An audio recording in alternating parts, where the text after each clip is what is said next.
This is your eyes wing and आज की video में हमने जो फर्स्ट फ्लाइट बुक है उसमें आग लगाने वाले धुआं धुआं कर देंगे। बेसिकली फर्स्ट फ्लाइट की जितने भी स्टोरीज है वो एक ही वीडियो में हम लोग कवर अप करने वाले हैं एंड तुम लोगों के लिए एक सरप्राइज है। Top 2 commenters in 24 hour will get English hack notes from my side, यानी कि बेसिकली टॉप 2 कमेंटर्स को मेरे तरफ से फ्री नोट्स मिलेंगे जो कि एजुकेशनल भैया ऐप में 129 रुपीज में अवेलेबल है। तो अच्छे कमेंट्स जरूर ड्रॉप करना। तो जैसे तुम लोगों ने हिंदी के वीडियोस को प्यार किया वैसे इंग्लिश के वीडियो को भी प्यार करना एंड इंस्टाग्राम पे फॉलो जरूर करना एंड टेलीग्राम चैनल ज्वाइन कर देना। चैनल पे नए हुए सब्सक्राइब कर देना। तो अब आराम से चुकू मुकू बैठो एंड आज की 3D एनिमेटेड वीडियो का मजा लो। धोते जाओ आज हम लोग पढ़ने वाले हैं अ लेटर टू गॉड जिसके राइटर है जीएल फ्यूएंट्स। आज की कहानी में बहुत ही मजा आने वाला है क्योंकि आज की जो कहानी है ये पूरी एनिमेटेड है एंड आपको आज की वीडियो को देखने में बहुत मजा आने वाला है। ये आप लोगों का फर्स्ट फ्लाइट बुक का पहला चैप्टर का पहला स्टोरी है। उम्मीद करूंगा आपको आज का वीडियो पसंद आएगा। सबसे पहले तो हम लोग इस चैप्टर के एक छोटे से ओवरव्यू के साथ शुरू करेंगे। तो ये कहानी है एक लेंचो नाम के फार्मर के बारे में जो कि अपने फील्ड में क्रॉप ग्रो किया करता था। एक दिन बैड वेदर के कारण उसके जितने भी क्रॉप्स होते हैं वो सारे के सारे डिस्ट्रॉय हो जाते हैं। लेंचो की जो फैमिली होती है वो उन क्रॉप्स के ऊपर डिपेंडेंट होती है फॉर देयर लाइवलीहुड। अब लेंचो बहुत ज़्यादा उदास हो जाता है क्योंकि वो सोचता है कि साल भर उसकी फैमिली अब क्या खाएगी। लेंचो जो होता है उसे भगवान के ऊपर बहुत ज़्यादा भरोसा होता है, इसलिए वो डिसाइड करता है कि वो गॉड को लेटर लिखेगा आस्किंग मनी। इस स्टोरी में हम लोग ये देखेंगे कि क्या गॉड उसके लेटर का रिप्लाई देते हैं कि नहीं। अब चलो इस चैप्टर के डिटेल एक्सप्लेनेशन को अब हम लोग शुरू करते हैं।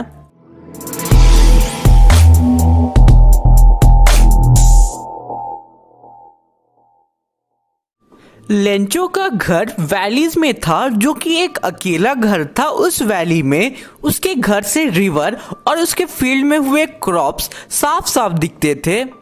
उन क्रॉप्स को एक लास्ट रेन शावर मतलब लास्ट बारिश की जरूरत होती है ताकि उन क्रॉप्स की अच्छे से हार्वेस्टिंग हो सके। लेंचो सुबह से ही आसमान की तरफ देख रहा होता है नॉर्थ ईस्ट में। अब लेंचो बोलता है मुझे लगता है अब बहुत अच्छी बारिश आने वाली है। अंदर लेंचो की वाइफ खाना बना रही होती है और बोलती है कि भगवान ने चाहा तो बारिश जरूर होगी। लेंचो के बड़े बच्चे फील्ड में काम कर रहे होते हैं और छोटे बच्चे घर के पास खेल रहे होते हैं। अब हल्की हल्की बारिश शुरू हो जाती है। लेंचो घर के बाहर निकलता है और रेन के प्लेजर को महसूस करने लगता है। अब वो वापस घर के अंदर जाता है और बोलता है कि this aren't raindrop falling from the sky, they are new coin, the big drop are 10 cent pieces and little ones are 5। इसका मतलब ये है कि बारिश की जो रेनड्रॉप है वो हमारे लिए न्यू कॉइन्स के जैसा है। अब अचानक ही तेज विंड ब्लो होने लगती है और तेज हवा के साथ हेल स्टॉप मतलब कि बर्फ पड़ना शुरू हो जाती है। बच्चे घर के बाहर दौड़कर बर्फ जमा करने चले जाते हैं। अब लेंचो बोलता है कि ये बारिश बुरा रूप अपनाने लगी है, काश ये मौसम जल्दी से चला जाए। पूरे 1 घंटे तक जोरदार बारिश के साथ बर्फ पड़ते रहती है जिसके कारण पूरी की पूरी वैली बर्फ से ढक जाती है। पेड़ में एक भी पत्ते नहीं बचते हैं और लेंचो की जो फील्ड होती है वो पूरी की पूरी डिस्ट्रॉय हो जाती है। अब लेंचो बहुत ज़्यादा उदास हो जाता है और अपने फील्ड के बीचों बीच खड़े होकर अपने बेटों से बोलता है कि a plague of locust would have left more than this. Locust एक ऐसा इंसेक्ट है जो कि क्रॉप्स को खाता है। अब वो बोलता है कि इस साल हमें भूखा ही रहना होगा क्योंकि हमारे पास खाने के लिए कुछ भी नहीं है। लेंचो की पूरी फैमिली में एक लेंचो ही होता है जिसे गॉड के ऊपर इंटेंस फेथ होता है, यानी कि बहुत ज़्यादा भरोसा होता है। अब लेंचो डिसाइड करता है कि वो गॉड को लेटर लिखेगा asking for money so that वो अपने फील्ड के क्रॉप्स को वापस से ग्रो कर सके। Lencho was ox of man, मतलब कि वो बहुत ज़्यादा हार्ड वर्किंग होता है और उसे लिखना पढ़ना भी आता है। अब वो लेटर लिखता है और पास के टाउन में जाकर उसे पोस्ट कर देता है। तो यहाँ पे तुम लोग मुझे कमेंट करके बताना कि तुम लोग अगर किसी प्रॉब्लम में फंसते हो तो तुम लोग लेटर किसे लिखोगे। मुझे कमेंट्स का इंतज़ार रहेगा और अच्छे कमेंट्स को हार्ट मैं ज़रूर दूंगा। लेंचो उस लेटर में ये लिखता है कि गॉड, अगर आपने मेरी हेल्प नहीं की तो मेरी फैमिली इस साल भूखे रह जाएगी। मुझे 100 पैसोस की सख्त ज़रूरत है ताकि मैं अपने क्रॉप को वापस से ग्रो कर सकूं। अब लेंचो उस लेटर को एक एनवलप में डालता है और उसमें टू गॉड लिखता है और मेल बॉक्स में डाल देता है। अब जब ये लेटर पोस्ट मास्टर एम्प्लॉय पढ़ता है तो जोर जोर से वो हंसने लगता है और दौड़ते दौड़ते फिर इस लेटर को लेके अपने बॉस के पास चला जाता है। तो जब बॉस ये लेटर पढ़ते हैं तो वो भी जोर जोर से हंसने लगते हैं, लेकिन अचानक ही वो सीरियस हो जाते हैं और कहते हैं कि कितना गहरा विश्वास है भगवान पर और ये विश्वास टूटना नहीं चाहिए। अब वो डिसाइड करते हैं कि वो उस लेटर का रिप्लाई करेंगे, लेकिन उस लेटर का रिप्लाई करना ही इनफ नहीं था, बल्कि उस रिप्लाई के साथ कुछ मनी भी देना जरूरी था। अब बॉस डिसाइड करते हैं कि वो अपने सैलरी का कुछ पार्ट देंगे for the act of charity and बाकी सब एम्प्लॉय को भी बोलते हैं कि वो अपने सैलरी से कुछ मनी डोनेट करें for the act of charity. ये पॉसिबल नहीं था कि वो लोग पूरे 100 पैसोस दे पाए, इसलिए वो लोग little more than 50 pesos that is 70 pesos send कर देते हैं और फिर लेटर में डाल के पोस्ट बॉक्स में रख देते हैं। तो अब अगला दिन संडे का होता है और लेंचो पोस्ट ऑफिस बहुत जल्दी आ जाता है और फिर पोस्ट मास्टर उसे लेटर दे देते हैं। अब लेटर देख के लेंचो बिल्कुल भी सरप्राइज नहीं होता है, उसके उल्टा वो गुस्सा हो जाता है और बोलता है कि गॉड गिनने में गलती नहीं कर सकते हैं। अब लेंचो फिर से एक लेटर लेता है और उसमें लिखना शुरू कर देता है और फिर कुछ देर बाद उसे पोस्ट कर देता है। अब पोस्ट मास्टर एम्प्लॉय फिर से लेटर निकाल के पढ़ने लगते हैं। उसमें लेंचो ये लिखता है कि मेरे पास केवल 70 पैसोस ही पहुंचे हैं, मुझे बाकी के पैसे भी भेज देना, लेकिन उसे मेल से मत भेजना क्योंकि postmaster employ are the bunch of crook. यहाँ पे बंच ऑफ क्रूक्स का मतलब होता है बदमाशों का गिरोह। तो लास्ट में तुम लोगों को समझ आता है कि एग्जैक्टली होता क्या है। मैं समझाता हूँ। देखो, लेंचो को गलत फहमी हो जाती है कि पोस्ट मास्टर एम्प्लॉय ने उसके 30 पैसोस ले लिए हैं, जबकि इसका उल्टा पोस्ट मास्टर एम्प्लॉयज ने ही उसे पैसे दिए होते हैं। तो यहाँ पे लेंचो को सच्चाई पता नहीं होता है क्योंकि उसे गॉड पे इतना ज़्यादा फेथ होता है, इतना ज़्यादा भरोसा होता है कि उसे पोस्ट मास्टर एम्प्लॉयज गलत लगते हैं एंड गॉड उसे लगता है कि गॉड कभी गलती कर ही नहीं सकते। तो इतना था आज की हमारे इस एक्सप्लेनेटरी वीडियो में। देखो, वीडियो पसंद आता है देन वीडियो को लाइक जरूर करना, चैनल पे नए हो देन सब्सक्राइब जरूर कर देना दोस्तों। धोते जाओ धोते जाओ धोते जाओ धोते जाओ।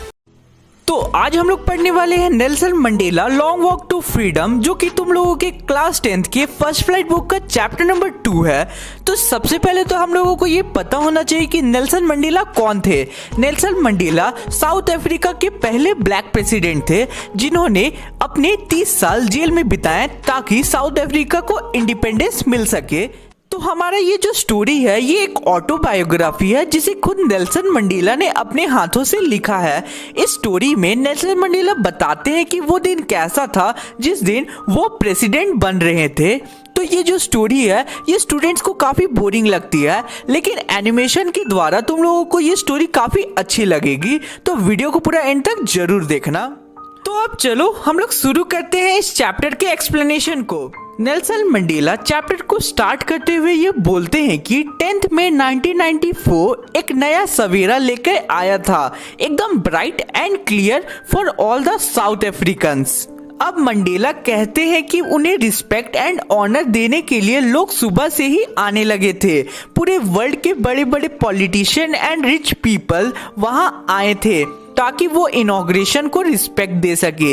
ये गैदरिंग साउथ अफ्रीका का अब तक का लार्जेस्ट गैदरिंग था। ये सेरेमनी एक बहुत ही लवली सैंडस्टोन एम्फी थिएटर में होने वाली थी।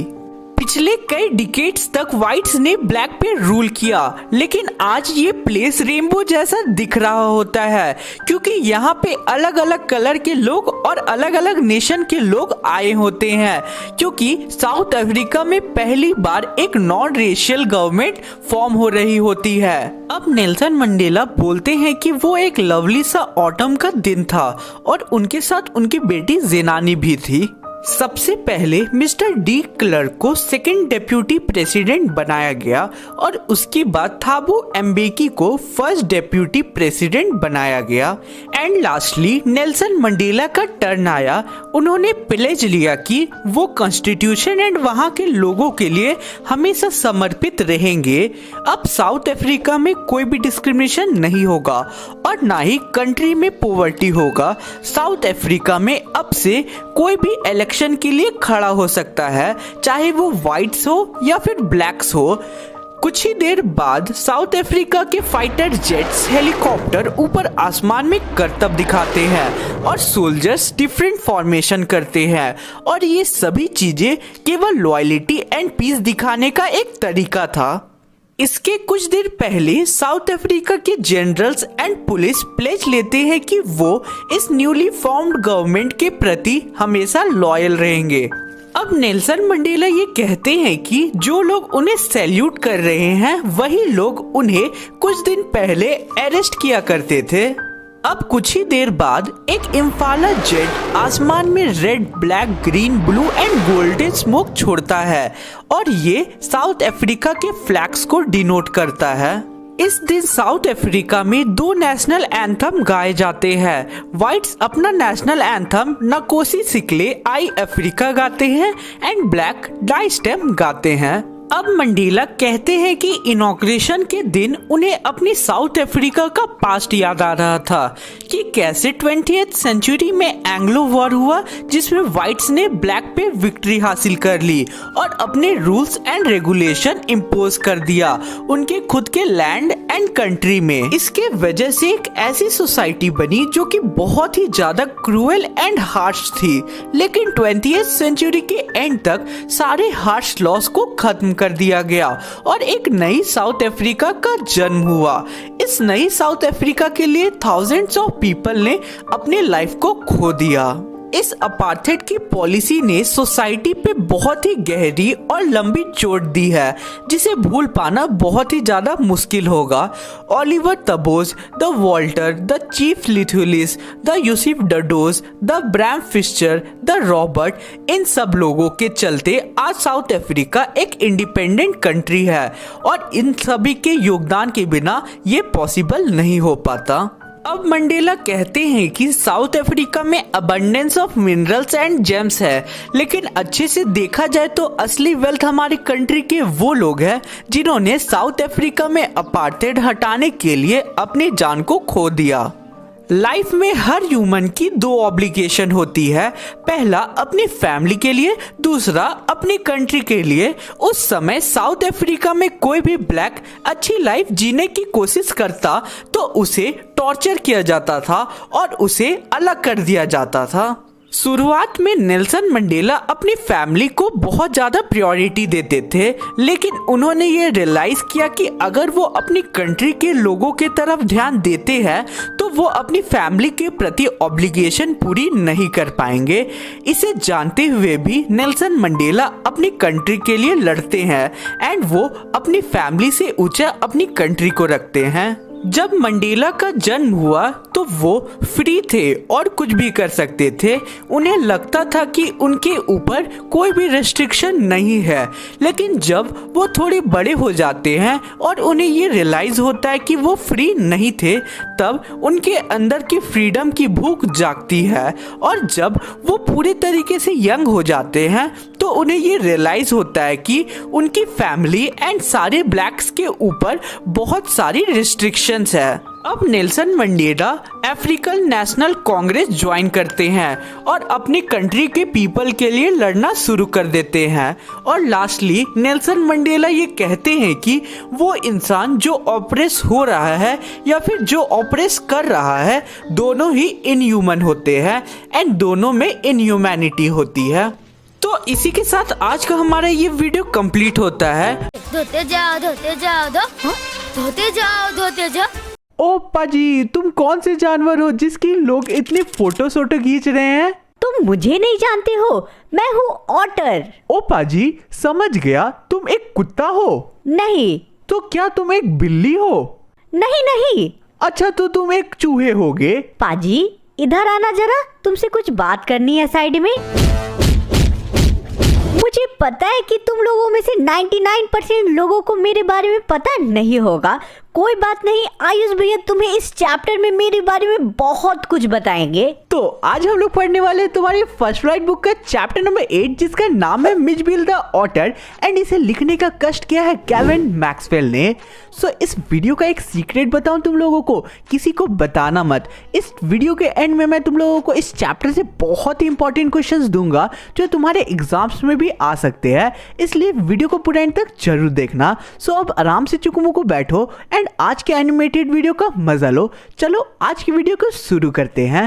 हेलो दोस्तों, मैं हूँ केविन मैक्सवेल। मैं इस चैप्टर का सबसे मेन कैरेक्टर हूँ एंड साथ ही ऑथर भी हूँ।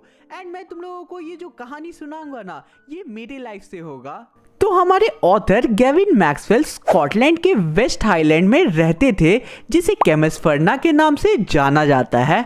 गेविन मैक्सवेल अपने एक पेट डॉग के साथ रहते थे जिसका नाम जॉनी था एंड वो उसे बहुत ज़्यादा प्यार करते थे।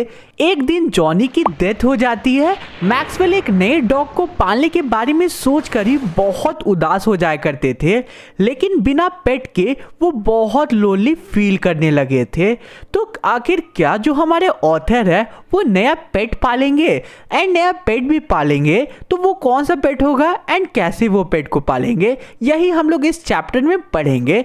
तो अब चलो लाइन बाय लाइन एक्सप्लेनेशन को शुरू करते हैं। ये जो चैप्टर है 4 पार्ट्स में डिवाइडेड है। पहला पार्ट को हम लोग शुरू करेंगे। ऑथर इस चैप्टर को बोलते हुए स्टार्ट करते हैं कि 1956 के अर्ली न्यू ईयर में जब मैं साउदर्न इराक में ट्रैवल कर रहा था, तभी मैंने ये डिसाइड किया कि मैं एक ऑटर को पालूंगा, क्योंकि जहां मैं रहता था केमिसफर्ना में, वो एक ऑटर को रखने के लिए परफेक्ट प्लेस था, क्योंकि वहां पे बहुत सारे वाटर बॉडीज थे और ऑटर्स को मेनली पानी से बहुत प्यार होता है। तो देखो ऑटर्स आखिर किस टाइप के एनिमल है वो जानते हैं थोड़ा सा। ऑटर्स एक कार्निवोरस मैमल होते हैं जिनकी फेवरेट डिश खाने की मछली होती है। एंड तुम लोग ऑटर की फोटो अपने स्क्रीन पे देख सकते हो, कुछ इस टाइप का एनिमल ऑटर है।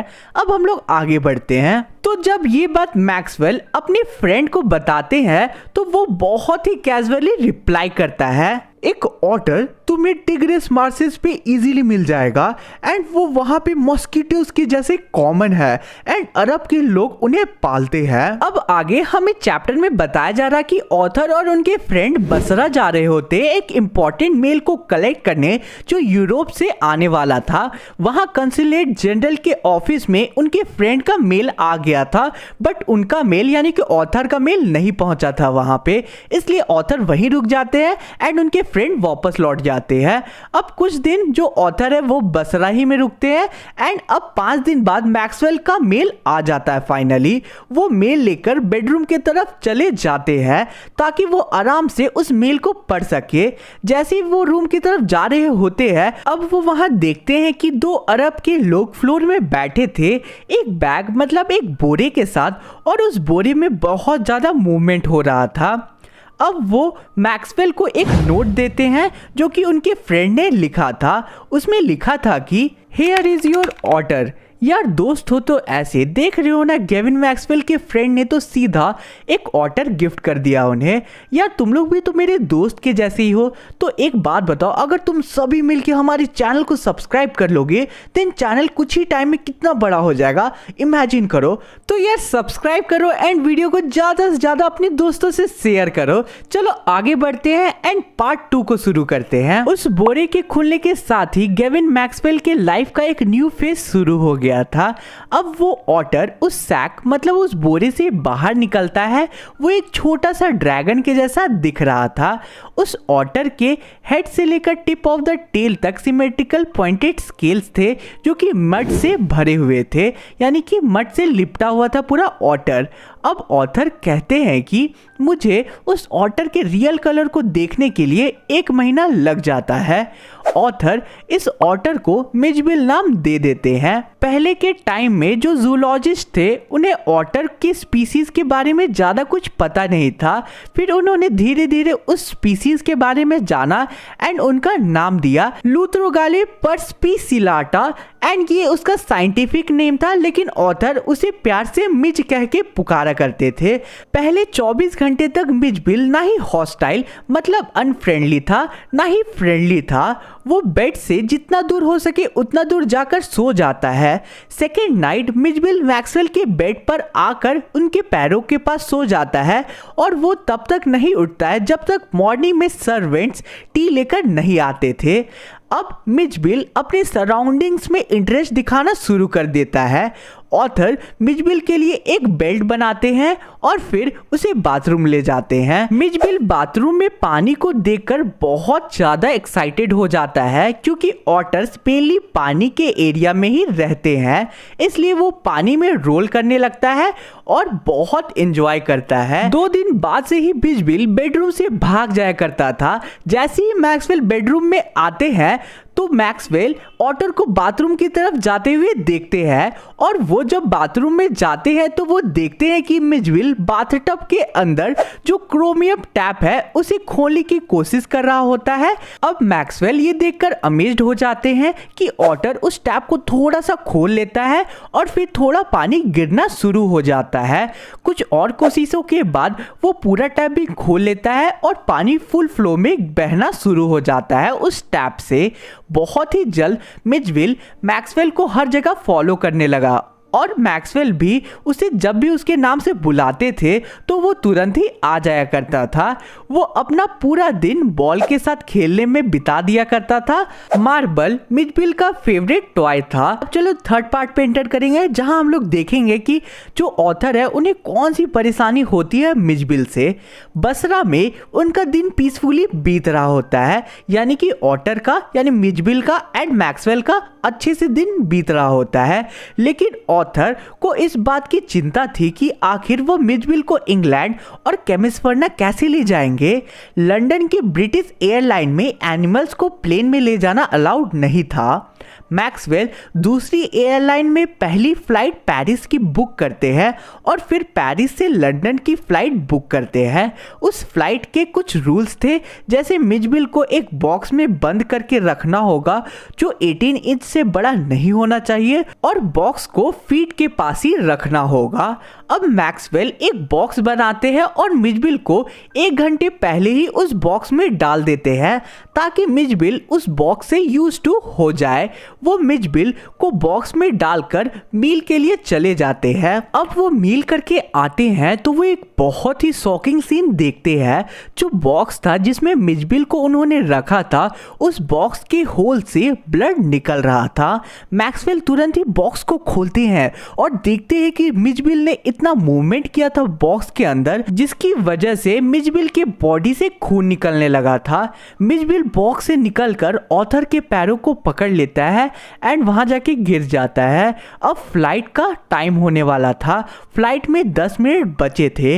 मैक्सवेल फिर मिजबिल को तुरंत ही बॉक्स में डालते हैं और कार में बैठकर यानी कि टैक्सी में बैठकर एयरपोर्ट के लिए निकल पड़ते हैं।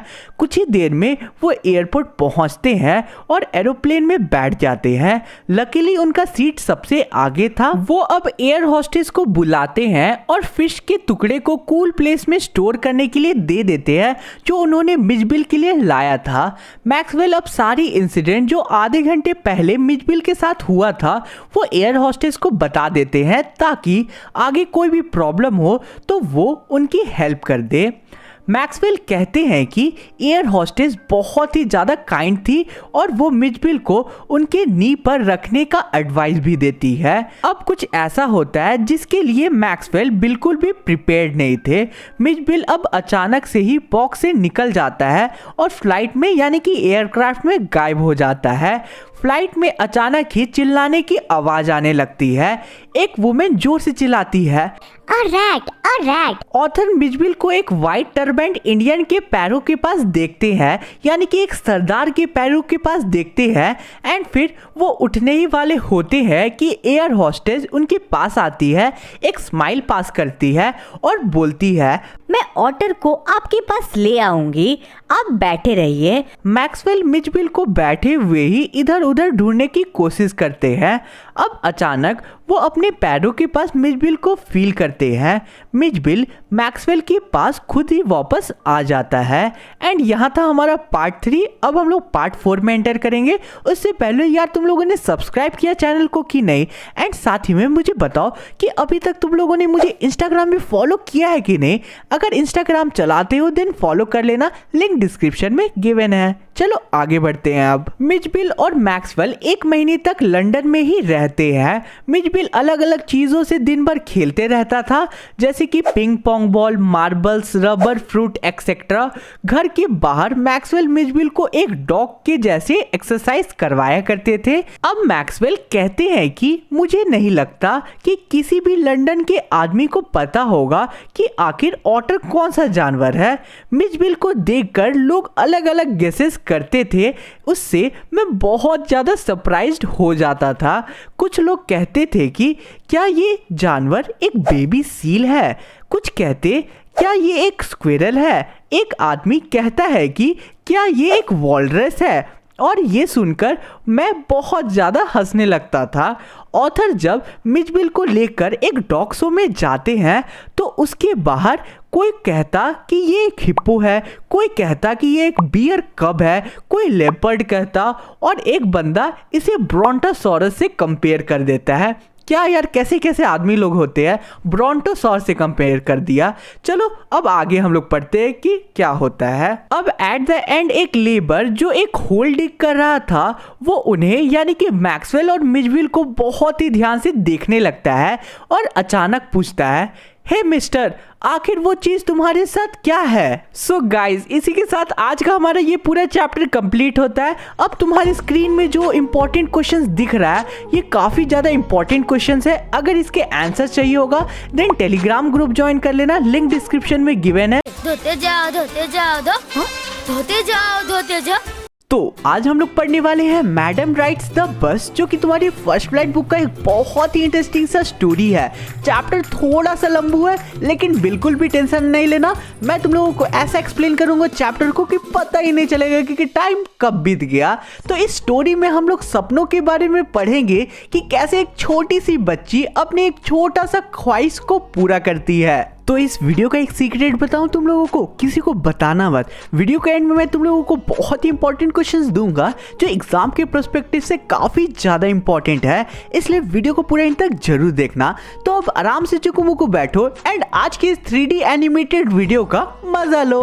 हेलो दोस्तों, मैं हूँ वल्ली, मैं इस चैप्टर की सबसे मेन कैरेक्टर हूँ एंड इस चैप्टर में मैं अपनी पहली बस राइड पे जाऊंगी। हेलो दोस्तों, मैं हूँ इस स्टोरी का कंडक्टर। ओह सॉरी, मैं बस का कंडक्टर हूँ। स्टोरी शुरू होता है और हमें बताया जाता है एक लड़की के बारे में जिसका नाम वलियामय था, लेकिन उसे प्यार से सभी वल्ली कह के पुकारा करते थे। वल्ली 8 साल की एक छोटी सी लड़की होती है जो कि काफ़ी क्यूरियस नेचर की होती है। वल्ली का फेवरेट पास टाइम डोर पे खड़े होकर स्ट्रीट पे क्या चल रहा है उसे देखना था, क्योंकि वल्ली के एज के कोई भी बच्चे वहाँ नहीं रहते थे उसके लोकेलिटी में। स्ट्रीट को देखते हुए वल्ली बहुत सारी नई अनयूजुअल एक्सपीरियंस लेते रहती थी। सबसे ज़्यादा फैसिनेटिंग चीज़ जो वल्ली स्ट्रीट्स में डेली ऑब्जर्व किया करती थी वो था बस, जो कि डेली पास के टाउन से विलेज ट्रैवल करती थी। वो बस हर घंटे वल्ली के स्ट्रीट से पार हुआ करती थी।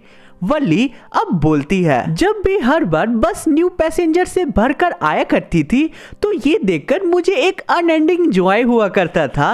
अब धीरे धीरे मेरे अंदर बस में बैठने की डिज़ायर जागने लगी एंड मैं एक बार ही सही लेकिन बस में बैठना चाहती थी। अब दिन और महीने बीतते गए। वल्ली ध्यान से सारे लोगों की बातें सुनती रहती थी जो बस में रेगुलरली ट्रैवल किया करते थे, और कभी कभी वो उनसे क्वेश्चंस भी पूछा करती थी। और इस तरह वो बस जर्नी पे छोटी छोटी इंफॉर्मेशन इकट्ठा कर लेती थी। जो टाउन था वो विलेज से 6 माइल्स की दूरी पे था, और एक बार जाने का कॉस्ट 30 पैसे था, जो कि वल्ली जैसी 8 साल की लड़की के लिए बहुत बड़ा अमाउंट था। बस को टाउन पहुंचने में 45 मिनट्स लगती थी। अगर वल्ली बस में बैठकर टाउन जाती है और अपनी सीट में बैठी रहती है तो वो सेम बस से वापस आ सकती थी।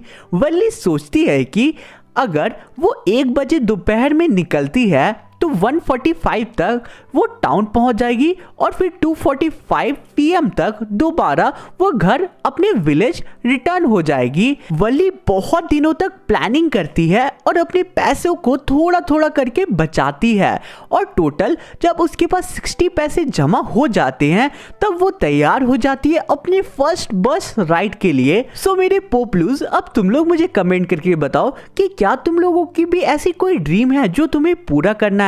तुम्हारी कमेंट्स का इंतजार रहेगा, ठीक है।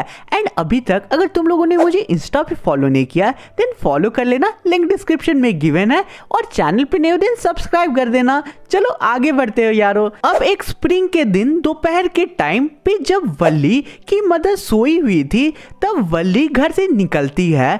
बस जाने ही वाला रहता है तभी वल्ली चिल्लाती है, बस को रोको, बस को रोको, मुझे भी बस में चढ़ना है। बस रुकती है एंड कंडक्टर सोचता है कि क्या ये छोटी सी बच्ची अकेले ट्रैवल करेगी। वल्ली कंडक्टर को पैसे दिखाती है, फिर कंडक्टर वल्ली को हाथ देता है ताकि वो बस में चढ़ सके, लेकिन वल्ली बोलती है मैं खुद ही चढ़ लूंगी, मुझे आपकी हेल्प की जरूरत नहीं है। और फिर वो ऐसा बोलते हुए बस पे चढ़ जाती है। जो बस का कंडक्टर था वो काफ़ी मजाकिया था, यानी कि काफ़ी जॉली माइंडेड था।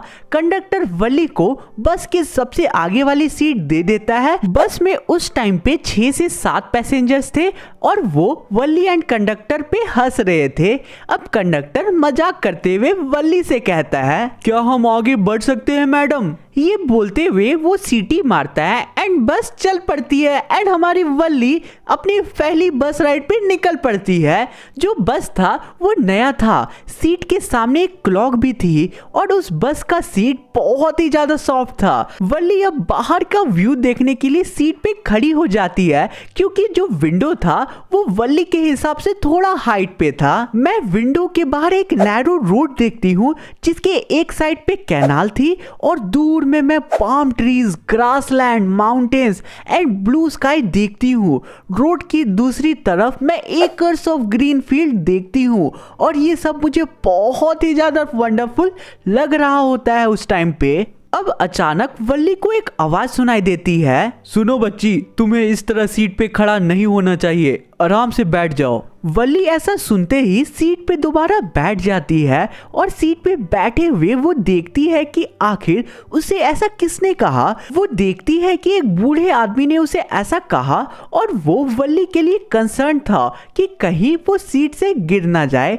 वो ओल्ड मैन कहता है, इस छोटी सी बच्ची के साथ कोई भी नहीं है क्या? वल्ली उसे चिड़चिड़ी नजरों से देखती है और बोलती है, मैंने इस बस के पूरे पैसे दिए हैं। अब कंडक्टर कहता है, सर ये एक बच्ची नहीं है, ये एक मैडम है, क्योंकि एक बच्ची अकेले टाउन थोड़ी जाएगी। वल्ली गुस्से में रिप्लाई करती है, मैं मैडम नहीं हूँ, समझे ना, और अभी तक तुमने मेरा टिकट भी मुझे नहीं दिया है। ये बात सुनकर उस बस में बैठे पैसेंजर्स हंसने लगते हैं और वल्ली भी हंसती है। कंडक्टर अब वल्ली को उसका टिकट दे देता है और कहता है, ओ बच्ची, तुमने अपनी सीट के लिए पे किया है तो तुम इस सीट पे बैठ क्यों नहीं रही हो? खड़ी होकर क्यों जा रही हो तुम? वल्ली कहती है, बट मैं बिना खड़े हुए कुछ देख नहीं पा रही हूँ सीट के बाहर। अब कंडक्टर कहता है, अगर बस एक भी शार्प टर्न लेती है तो तुम गिर सकती हो और तुम्हें चोट भी लग सकती है, इसलिए हम सब तुम्हारी फिक्र कर रहे हैं। वल्ली अब रिप्लाई देती है, मैं एक छोटी बच्ची नहीं हूँ, मैं 8 साल की हूँ। बस कंडक्टर कहता है, मैं भी कितना पागल हूँ, तुम तो 8 साल की हो। बेसिकली यहाँ पे कंडक्टर मजाक बनाते हुए ऐसा कहता है, तुम लोग समझ रहे हो ना। अब बस में कुछ नए पैसेंजर्स आते हैं और कंडक्टर बिजी हो जाता है। वली अब अपनी सीट बचाने के लिए फाइनली सीट पे बैठ जाती है। अब एक बूढ़ी औरत वली के बगल में जाकर बैठ जाती है और वली से पूछती है, क्या तुम अकेली हो? वली वो ओल्ड लेडी को पसंद नहीं करती है। वली फिर रिप्लाई करती है, हाँ मैं अकेली ट्रैवल कर रही हूँ और मेरे पास टिकट भी है। वो ओल्ड लेडी वली से पूछती है, क्या इतनी कम एज की बच्ची का अकेले ट्रैवल करना अच्छा है? क्या तुम्हें पता है कि टाउन में तुम्हें कहाँ जाना है, कौन सी स्ट्रीट में जाना है, हाउस नंबर कौन सा है? वली रिप्लाई करती है, आपको ये सब की चिंता करने की कोई भी जरूरत नहीं है। ऐसा बोलते हुए वो अपने सर को घुमा लेती है और विंडो से बाहर देखने लगती है। मैंने इस जर्नी के लिए बहुत अच्छा प्लान बनाया। मैंने अपने गांव के मेले में भी एक भी पैसे खर्च नहीं किए और 60 पैसे बचा लिया, जो कि मेरे लिए बचाना बहुत ज्यादा मुश्किल था। गांव के मेले में ना तो मैंने कोई खिलौना खरीदा, ना ही मैंने कोई झूला झूला। जब मैंने पैसे बचा लिए तब मेरा नेक्स्ट प्रॉब्लम था बिना मेरी मदर के जाने घर से निकलना, जो कि मेरे लिए ज़्यादा मुश्किल भरा काम नहीं था। मुझे पता था कि मेरी मदर लंच के बाद 1 बजे से 4 बजे तक सोती है और इस टाइम पे मैं आराम से बस राइड पे जा सकती थी। तो यारो यहाँ तक अगर चैप्टर समझ आ गया होगा ना, तो यार चैनल को प्लीज़ सब्सक्राइब कर देना, क्योंकि हम लोगों को जल्दी से 50 के क्रॉस करना है। चलो आगे बढ़ते हैं। अब बस आगे बढ़ती जा रही थी। वली अचानक से खुशी से ताली मारना शुरू कर देती है। एक यंग काऊ अपनी पूंछ को हवा में स्विंग करते हुए तेजी से बस के सामने बीच रोड में बहुत तेजी से दौड़ रही होती है। ड्राइवर बस को धीरे कर देता है और जोर जोर से हॉर्न मारने लगता है, लेकिन हॉर्न की आवाज सुनकर वो यंग काऊ और ज्यादा डर जाती है एंड और तेजी से बस के सामने भागने लगती है। ये इंसिडेंस वली को बहुत ज़्यादा फनी लगता है। वली बहुत ज़्यादा हंसती है एंड हंसते हंसते उसके आंखों से आंसू भी आने लगते हैं। अब थोड़ी देर बाद वो काऊ रोड से हट जाती है एंड बस फिर से तेजी से चल पड़ती है। अब कुछ दूर बाद फिर से बस रुकती है एंड ये इस बार ट्रेन के चलते रुकती है। वली ट्रेन को देखती है। अब जैसे ही ट्रेन गुजर जाती है उस बस के सामने से, तो फिर से बस चल पड़ती है। बस रेलवे स्टेशन को पार करते हुए फाइनली टाउन पहुंचती है। वहां की दुकानों में बहुत ज़्यादा भीड़ थी और बहुत सारी अच्छी अच्छी चीज़ें भी मिल रही होती है। मैं सारी चीज़ों को देखती रह जाती हूँ। बस अब रुकती है। वली को छोड़कर सभी लोग बस से उतर जाते हैं। बस कंडक्टर वली से पूछता है, हे लेडी, क्या तुम बस से उतरने के लिए तैयार नहीं हो? 30 पैसे में तुम यहीं तक ट्रैवल कर सकती हो। वली रिप्लाई देती है, नहीं, मैं इसी बस से फिर से वापस जाऊंगी। और ये कहते हुए वली 30 पैसे और निकालकर बस कंडक्टर को दे देती है। अब कंडक्टर कहता है, क्या कोई बात है? वली कहती है, नहीं, मुझे बस एक बार बस राइड यानी कि बस पे एक बार ट्रैवल करना था और कोई बात नहीं है। कंडक्टर कहता है, तुम इतनी दूर आ गई हो तो थोड़ा सा घूम लो। वली कहती है, नहीं, मैं नहीं घूम सकती हूँ। बस कंडक्टर अब वली को कोल्ड ड्रिंक भी ऑफर करता है फ्री में, बट वली लेने से मना कर देती है। अब बस का वापस लौटने का टाइम आ गया था। इस बार भी बस में ज़्यादा पैसेंजर्स नहीं थे। कंडक्टर वली को टिकट देते हुए पूछता है, क्या तुम्हारी मदर तुम्हें ढूंढ नहीं रही होगी? वली रिप्लाई करती है, नहीं, मुझे कोई नहीं ढूंढ रहा होगा। बस स्टार्ट होती है और चल पड़ती है। वली फिर से वही सीन्स पूरे एक्साइटमेंट में वापस एंजॉय करती है। अब अचानक वली रोड के साइड में वो यंग काऊ को मरा हुआ देखती है। ऐसा लग रहा था जैसे किसी तेज गाड़ी ने उसे हिट किया है। वली कंडक्टर से पूछती है, क्या ये वही काऊ है जिसे हमने पहले देखा था? कंडक्टर अपने सिर को हिलाता है और वली पूरी उदास हो जाती है। बस आगे बढ़ती है। वली उस काऊ को याद करके उदास रहती है और अब उसे विंडो से बाहर भी नहीं देखने का मन कर रहा था। बस अब वापस 3:40 PM तक विलेज पहुंचती है। वल्ली सीट से उतरती है और कंडक्टर को कहती है, वेल सर, उम्मीद करती हूँ कि हम दोबारा मिलेंगे। कंडक्टर कहता है, तुम्हें जब भी बस राइड करने का मन करे तो तुम आ जाना, और हाँ, पैसे लाना मत भूलना। वल्ली हंसते हुए बस से उतरती है और सीधे घर की तरफ दौड़ पड़ती है। वल्ली घर पहुंचती है और देखती है कि उसकी मदर उठी हुई थी और उसकी आंट से बात कर रही थी। उसकी आंट एक चैटर बॉक्स थी। अब वल्ली की आंट पूछती है, इतनी देर से तुम कहाँ थी वल्ली?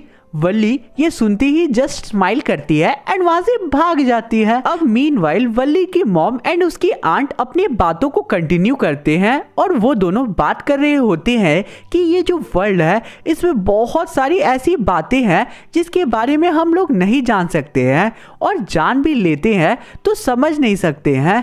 वल्ली इस बात को सुनते ही रिप्लाई करती है, हाँ। उसकी मॉम कहती है, क्या कहा तुमने? वल्ली रिप्लाई देती है, मैं तो केवल तुम्हारे इस बात पे एग्री कर रही हूँ कि कोई भी इंसिडेंट हमारी जानकारी के बिना भी होते रहती है। और वल्ली ऐसा इसलिए कहती है क्योंकि वो अभी तुरंत ही बिना अपने घर में बताए बस राइड करके आई थी। So guys, this is the end of our chapter. I hope तुम लोगों को पूरा चैप्टर क्लियर होगा। अब तुम्हारी स्क्रीन में जो तुम लोग क्वेश्चंस देख रहे हो ये काफी इंपॉर्टेंट क्वेश्चन है एग्जाम के पॉइंट ऑफ व्यू से। अगर तुम लोगों को इन क्वेश्चंस के आंसर चाहिए होगा देन टेलीग्राम ग्रुप ज्वाइन कर लेना, लिंक डिस्क्रिप्शन पे गिवन है। साथ ही में इंस्टा पे फॉलो कर लेना एंड हाँ, चैनल पे नए हो तो सब्सक्राइब कर देना यार, क्योंकि तुम लोगों के लिए बहुत मेहनत करता हूँ मैं। धोते जाओ धोते जाओ धोते जाओ धोते जाओ। तो आज हम लोग पढ़ने वाले हैं तुम्हारी फर्स्ट फ्लाइट बुक का chapter number 10, that is the sermon at Banaras. Sermon मतलब क्या होता है? सर्मन मतलब अ स्पीच ऑन रिलीजियस और मोरल सब्जेक्ट, यानी कि धार्मिक और मोरल सब्जेक्ट में ज्ञान पेलना, या कह सकते हो कि ज्ञान देना, इसे हम लोग सर्मन कहते हैं। तो बनारस में गौतम बुद्धा अपना पहला सर्मन यानी कि ज्ञान देते हैं एंड उसी के बारे में हम लोगों को इस चैप्टर में पढ़ना है। गौतम बुद्धा कौन थे उनके बारे में चैप्टर में तुम लोगों को डिटेल में पता चलेगा। तो इस वीडियो का एक सीक्रेट बताओ तुम लोगों को, किसी को बताना मत। चैप्टर के एंड में मैं बहुत ही इंपॉर्टेंट क्वेश्चंस दूंगा तुम लोगों को जो तुम्हारे एग्जाम्स में भी आ सकते हैं, इसलिए वीडियो को पूरा एंड तक जरूर देखना।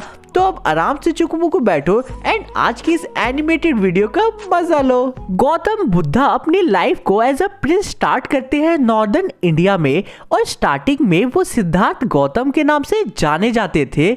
12 साल की एज में सिद्धार्थ गौतम को हिंदू सैक्रेड स्क्रिप्चर स्कूल में भेज दिया जाता है। अब ये किस टाइप की स्कूल है?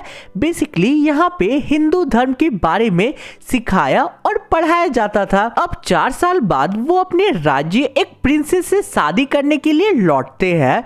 कुछ टाइम बाद उनका एक बेटा भी होता है।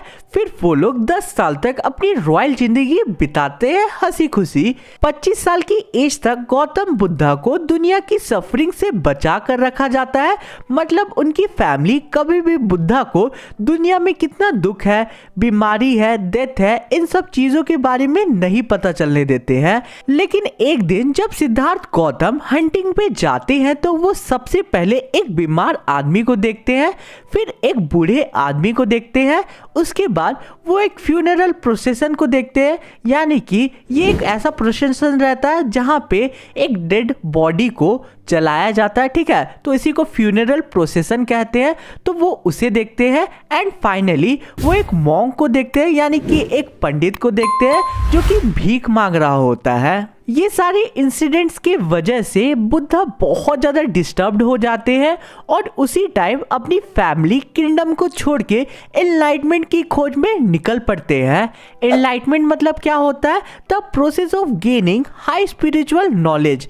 अब 7 साल तक बुद्धा इधर उधर एनलाइटमेंट की खोज में घूमते रहते हैं और फाइनली वो एक पीपल ट्री के नीचे बैठते हैं और कसम खाते हैं कि वो वहां से तब तक नहीं उठेंगे जब तक उन्हें एनलाइटमेंट नहीं मिल जाता है। अब 7 दिन बाद गौतम बुद्धा को फाइनली इनलाइटमेंट यानी कि जीवन का मूल ज्ञान मिल जाता है और फिर वो उस पीपल ट्री का नाम बोधि ट्री रख देते हैं, मतलब ट्री ऑफ विजडम। और फिर उस दिन के बाद वो लोगों को ज्ञान देना शुरू कर देते हैं। वहां से उनका नाम बुद्धा रखा जाता है। बुद्धा अपनी पहली सरमन बनारस में देते हैं। तो अब चलो हम लोग जान लेते हैं कि आखिर वो अपना पहला सरमन किसे देते हैं एंड क्या देते हैं। अब यहाँ से हमें किसा गौतमी नाम की एक लेडी के बारे में बताया जाता है जिसने अपना एक लौता बेटा खो दिया था, यानी कि उसकी डेथ हो गई थी। अपने दुख, दर्द, पीड़ा, कष्ट में किसा गौतमी अपने मरे हुए बेटे को लेकर अपने आस पड़ोस के घर ले जाती है एंड उनसे मेडिसिन मांगती है जिससे उसका बेटा जिंदा हो जाए। उसकी इस हरकत को देखकर सबको लगता है कि किसा गौतमी अब पागल हो गई है। कुछ दूर बाद किसा गौतमी को एक आदमी मिलता है जिसने उसकी हेल्प की और बोला, मैं तुम्हें कोई मेडिसिन नहीं दे सकता हूँ जिससे तुम्हारा बेटा ठीक हो जाए, लेकिन मैं एक ऐसे डॉक्टर को जानता हूँ जो तुम्हारी हेल्प कर सकता है।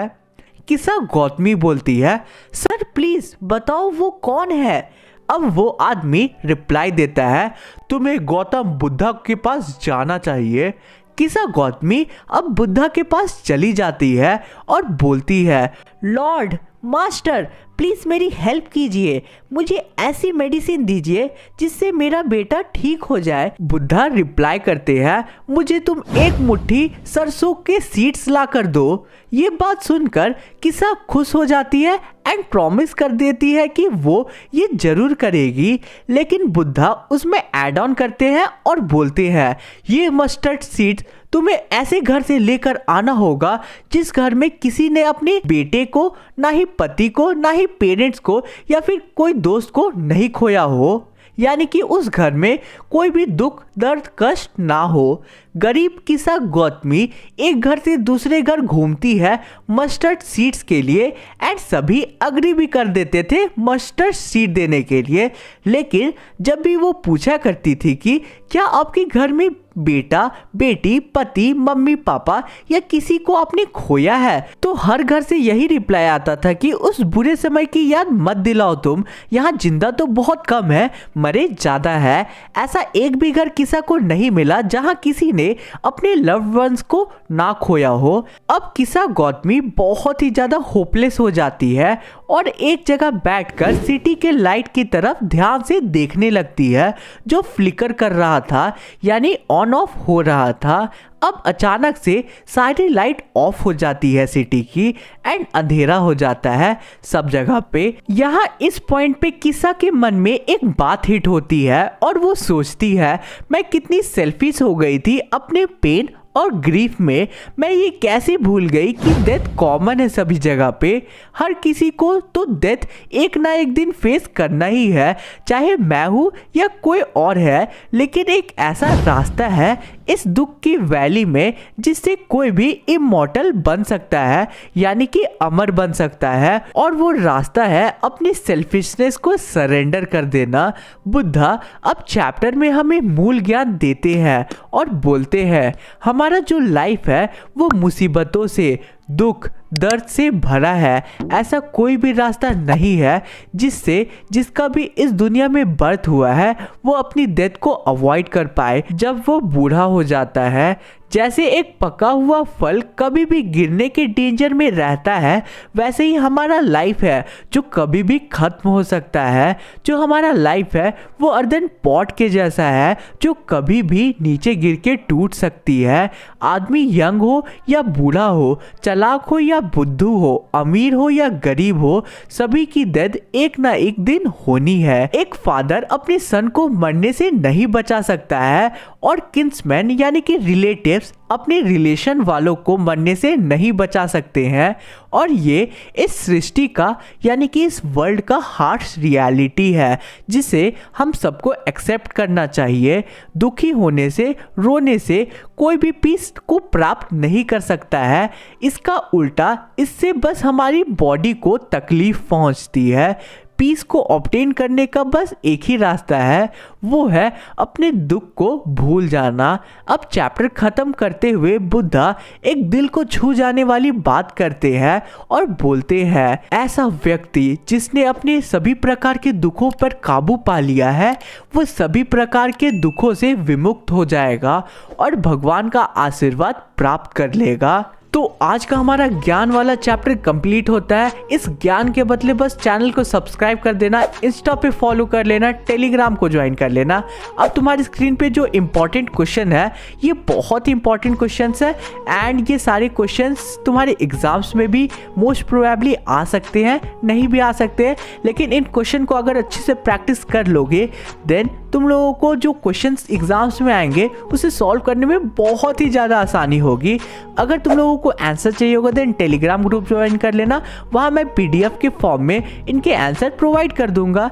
धोते जाओ धोते जाओ धोते जाओ धोते जाओ। हम है भारी जनहित पे जारी। ये वीडियो स्पेशली उन सारे स्टूडेंट्स के लिए बनाया गया है जिनके पास समय का अभाव है और एग्जाम का भाव है। आज के इस एक्सप्लेनेशन को देखने वाला इस चैप्टर से कोई भी क्वेश्चन को इजीली सॉल्व करके अपने एग्जाम में आ सकता है, इसलिए वीडियो को पूरा एंड तक देखते रहना। और बाकी तुम्हारा भाई तो है ही, कहीं भी दिक्कत हो तो कमेंट एरिया के थ्रू संपर्क जरूर करना। तो अब आते हैं हम लोग चैप्टर के मुद्दे पे, जो कि तुम्हारे फर्स्ट फ्लाइट बुक का चैप्टर नंबर 11 है, जिसका टाइटल है द प्रपोजल। सो देखो, इस चैप्टर को मैं 3D एनिमेटेड कैरेक्टर्स के साथ बहुत ही अच्छे से एक्सप्लेन करने वाला हूँ ताकि तुम लोगों को वीडियो देखते देखते बोर ना हो। सो देखो, आराम से चुकू बैठ जाओ, हेडफोन को कानों में डालो और एक्सप्लेनेशन का मजा लो। सो चलिए आज के इस प्ले को शुरू करते हैं। हेलो बच्चों, मैं हूँ चुबुकोव और बेसिकली मैं एक लैंड ओनर हूँ। हेलो दोस्तों, मैं हूँ नतालिया और मेरे फादर का नाम है चुबुकोव। हाय गाइस, मैं हूँ लोमोव और मैं चुबुकोव अंकल का नेबर हूँ और उसके साथ साथ एक लैंड ओनर भी हूँ। और एक राज की बात बताऊँ कि मेरे हार्ट में थोड़ी दिक्कत भी रहती है और मेरी एज अभी 35 ईयर्स है। तो प्ले स्टार्ट होता है चुबुकोव से, जो कि अपने घर के ड्राइंग रूम में आराम से बैठा होता है। अब उसके घर में उसका नेबर जिसका नाम लोमोव होता है वो एंटर करता है। जैसे ही वो अंदर एंटर करता है उसने बहुत ही अच्छे कपड़े पहने होते हैं, जैसे कि वो किसी के पार्टी में जा रहा है। वो काफ़ी अच्छा दिख रहा होता है। तो जैसे ही चुबुकोव उसे देखता है तो उसे भी ऐसा लगता है कि वो कहीं जा रहा है किसी स्पेशल ओकेजन पे। सबसे पहले तो चुबुकोव अपने नेबर का बहुत ही अच्छे तरीके से वेलकम करता है और उसकी फिर बहुत ही ज़्यादा तारीफ करता है, क्योंकि बेसिकली उसे पता था कि लोमोव बहुत ही वेल्दी फैमिली से बिलोंग करता है और वो अपना फ्रेंडशिप लोमोव से आगे बढ़ाना चाहता था, इसलिए वो उसे बहुत ही ज़्यादा मस्का लगाने लगता है। अब और लोमोव बेटा, इतने दिनों से कहाँ थे तुम? बहुत दिनों बाद तुमसे मिल रहा हूँ। आज तुमने इतने अच्छे तरीके से ड्रेस क्यों पहना हुआ है? आज कोई स्पेशल ओकेजन है क्या? हाँ अंकल, आपने सही पहचाना, स्पेशल ओकेजन तो है ही, क्योंकि मैं आज आपसे एक बहुत ही इम्पोर्टेंट रिक्वेस्ट करने आया हूँ। अब ये बात सुनते ही चुबुकोव अपने मन में सोचता है, कहीं ये लड़का मेरे से पैसे तो मांगने नहीं आया है ना? मैं तो इसे कोई भी पैसा नहीं देने वाला हूँ। अंकल, मैं आपकी डॉटर नतालिया से शादी करना चाहता हूँ। ये सुनते ही चुबुकोव के खुशी का कोई ठिकाना ही नहीं था। वो बहुत ही ज़्यादा खुश हो जाता है, क्योंकि लोमोव एक बहुत ही रिच और वेल्दी फैमिली से बिलोंग करता था और साथ ही उसका नेबर भी था। इससे अच्छा बात उसके लिए क्या हो सकता था, इसलिए वो बहुत ही ज़्यादा खुश हो जाता है। पता नहीं अंकल, इस बात को सुनकर नतालिया कैसे रिएक्ट करेगी। वो मेरे प्रपोजल को एक्सेप्ट करेगी कि भी नहीं करेगी, इसका भी पता नहीं है। मुझे बहुत ज़्यादा डर लग रहा है अंकल। अरे लोमोव बेटा, इतना डरने की क्या जरूरत है? मैं तुम्हारे साथ हूँ। ऑब्वियसली नतालिया तुम्हारे इस प्रपोजल को एक्सेप्ट जरूर करेगी, क्योंकि तुम इतने अच्छे हो और नतालिया और मैं तुम्हें इतने दिनों से जानते हैं और तुम साथ ही हमारे नेबर भी हो, तो रिजेक्ट करने का तो कोई सवाल ही नहीं उठता। डरो मत, जो होगा अच्छा होगा। अब चुबुकोव अपनी बेटी नतालिया को बुलाने चला जाता है। नतालिया बेटी थोड़ा बाहर चलना, एक ट्रेड्समैन आया हुआ है। लोमोव सोफा में बैठे बैठे सोचता है, मैं तो अब 35 इयर्स का हो चुका हूँ और साथ ही मेरे साथ बहुत सारे प्रॉब्लम्स भी है, जैसे कि मुझे पैल्पिटेशन का प्रॉब्लम है जिसके कारण मेरी हार्ट बीट अचानक बढ़ जाती है, मुझे चक्कर आने लगते हैं, साथ ही मेरी पूरी बॉडी ट्रेम्बल करने लगती है। नतालिया एक अच्छी हाउसकीपर है और उसके साथ साथ वो ठीक ठाक दिखती भी है। अच्छा हुआ कि मैंने ये डिसीजन लिया कि मैं उसको आज प्रपोज करूंगा। अब नतालिया लोमोव को देखकर सोचती है, अरे ये तो हमारे नेबर लोमोव हैं। आई एम सॉरी, मेरे कपड़े थोड़े खराब है क्योंकि मैं किचन में काम कर रही थी। आई होप कि आप माइंड नहीं करोगे। अरे नहीं नहीं नतालिया, इसमें परेशान होने वाली कोई बात नहीं है, इट्स ओके। अब वो दोनों के बीच कैजुअल बातें शुरू हो जाती है, बट अभी तक लोमोव ने उसे बताया नहीं था कि वो उसके लिए प्रपोजल लेकर आया था मैरिज का। मैं बहुत ग्लैड हूँ कि हम दोनों की फैमिलीज की रिलेशंस हमेशा अच्छी रही है एंड हमेशा से दोनों फैमिलीज फ्रेंड भी है। मुझे याद है कि तुम्हारे ब्रिक वुड्स के साथ साथ मेरे ऑक्सिन मेडोज भी है। Excuse me, your auxin meadows मतलब? तो बेसिकली ऑक्सिन मेडोज है क्या?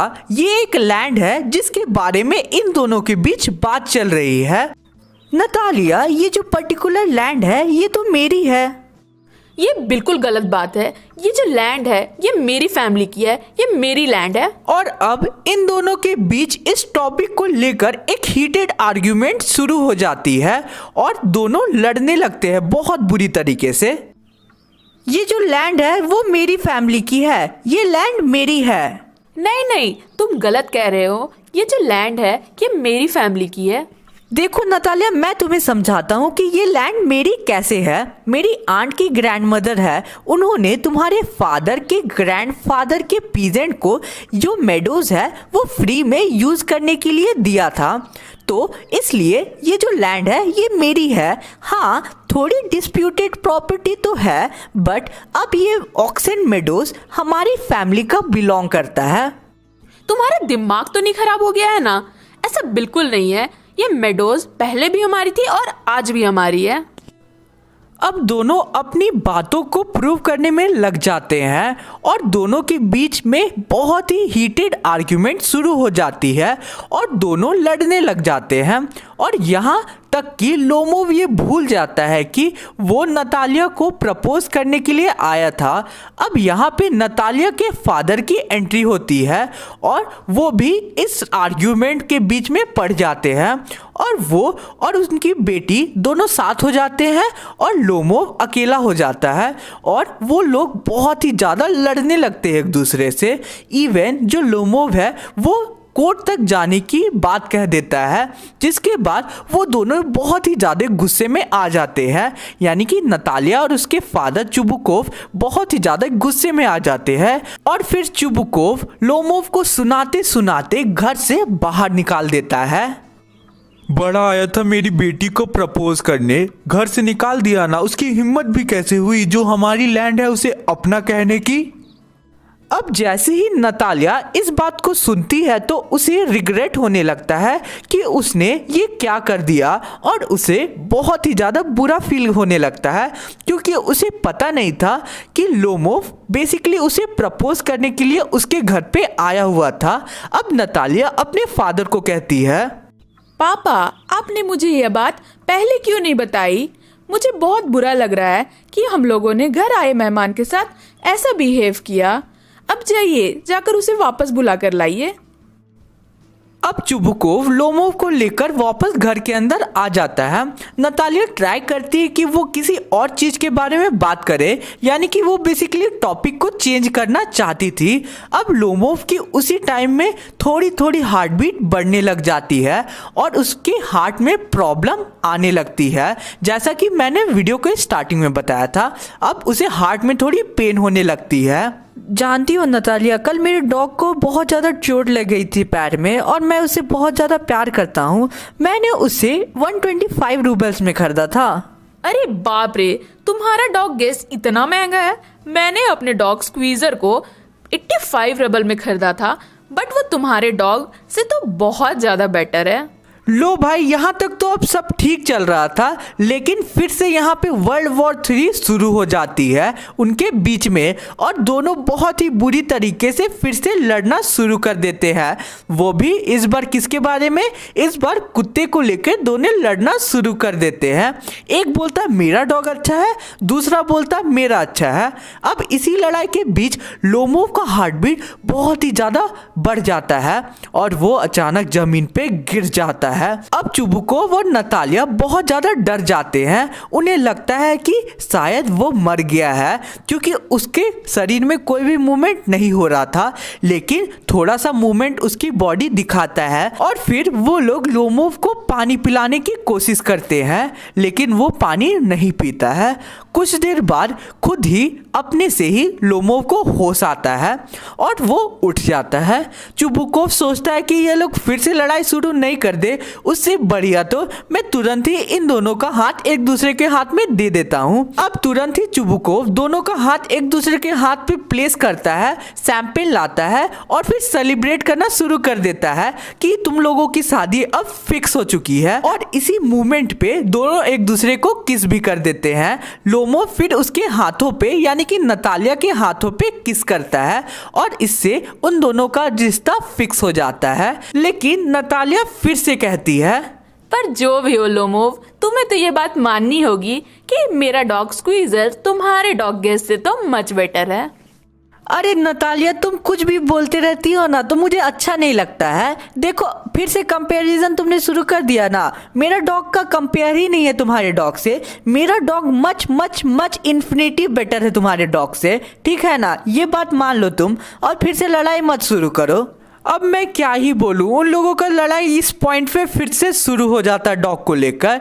लेकिन इन दोनों की लड़ाई तो चलती रहेगी। तुम लोग फोकस करो अपने एग्जाम पे और वीडियो को लाइक जरूर करना, क्योंकि आज का हमारा ये प्ले खत्म होता है।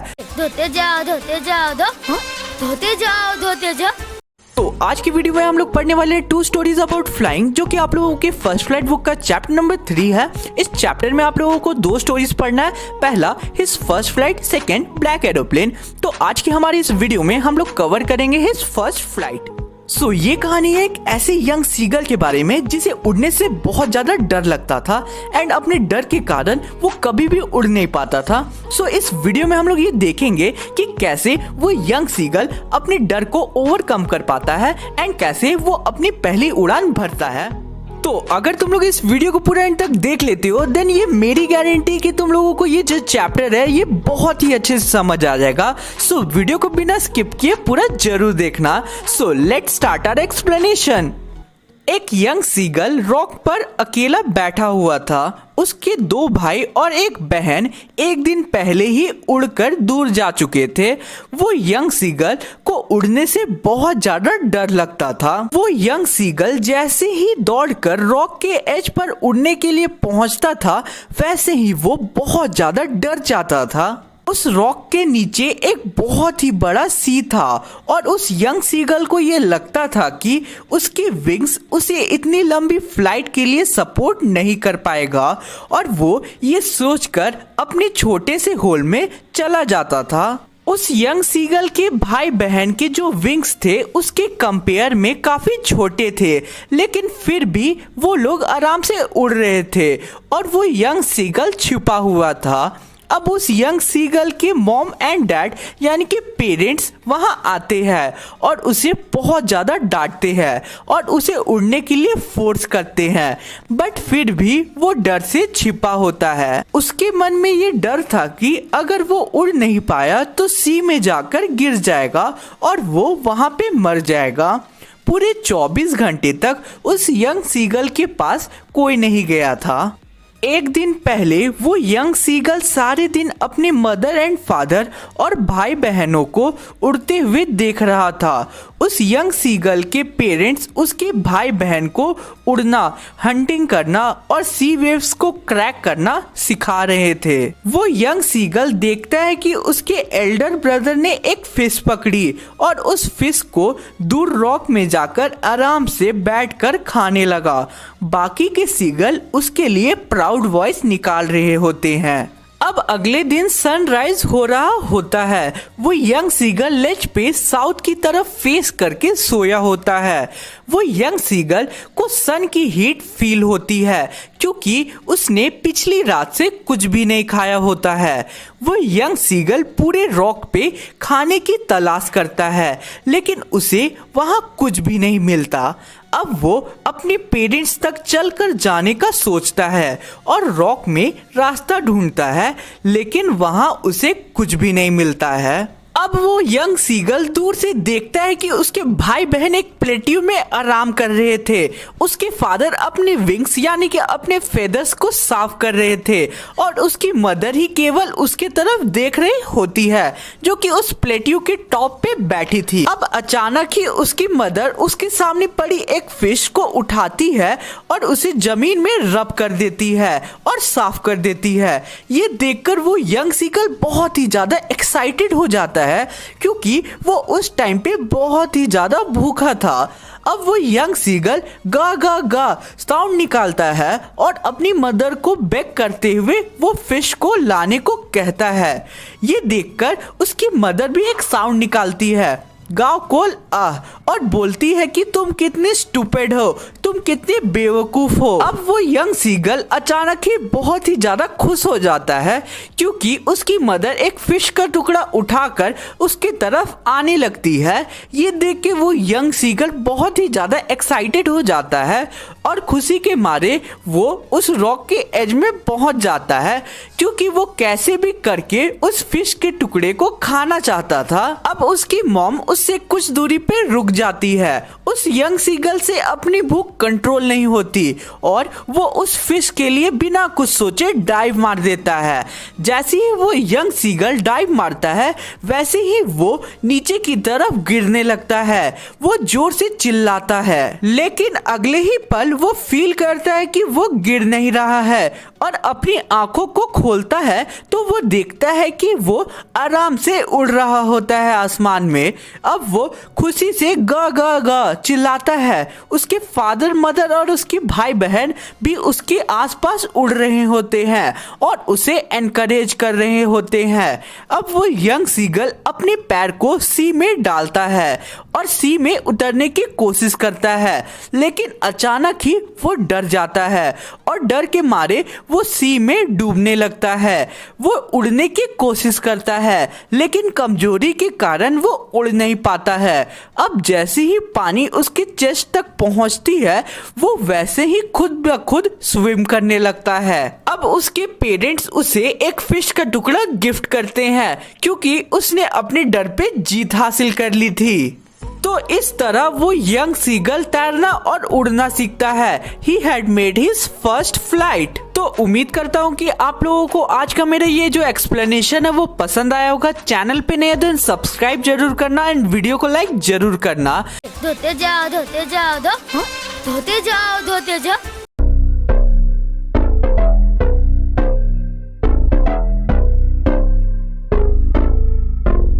वो कहते हैं ना, चमत्कार कभी भी किसी के साथ भी कहीं भी हो सकता है। तो एक ऐसा मिरेकल एक पायलट के साथ होता है जो अपने प्लेन के साथ फ्रांस से इंग्लैंड की तरफ जा रहा होता है। अब स्टार्टिंग में सभी चीज़ तो ठीक होती है लेकिन अचानक ही मौसम बहुत ज़्यादा बिगड़ जाता है।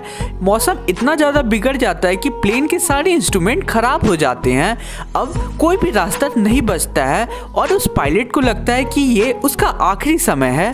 लेकिन चमत्कार होता है, एक ब्लैक एरोप्लेन उसे दिखता है जिसमें बैठा एक पायलट उसे देखता है और फिर वो उस ब्लैक एरोप्लेन को फॉलो करके फिर लैंड करता है। लेकिन यहाँ एक ट्विस्ट आता है, वो जो ब्लैक एरोप्लेन जिसे वो फॉलो कर रहा होता है वो अचानक गायब हो जाता है और जब वो कंट्रोल सेंटर में जाके ये चीज पूछता है तो उसे एक ऐसा जवाब मिलता है जिसे तुम लोग यानी कि सभी कोई सुन के बहुत ज्यादा शॉक्ड हो जाओगे। तो चैप्टर का डिटेल एक्सप्लेनेशन शुरू करने से पहले मेरी तुम लोगों से एक छोटी सी रिक्वेस्ट है कि अगर तुम लोगों ने वीडियो को यहाँ तक देख लिया है देन वीडियो को पूरा कंटिन्यू एंड तक जरूर देखना, तभी तुम लोगों को ये जो चैप्टर है बहुत अच्छे से समझ आएगा। तो चलो दोस्तों, बिना कोई डिले किए आज का हमारे ये एक्सप्लेनेशन शुरू करते हैं। तो चैप्टर को स्टार्ट करते हुए पायलट कहता है कि मून ईस्ट में ऊपर की तरफ आ रहा था, स्टार्स क्लियर स्काई में चमक रहे होते हैं,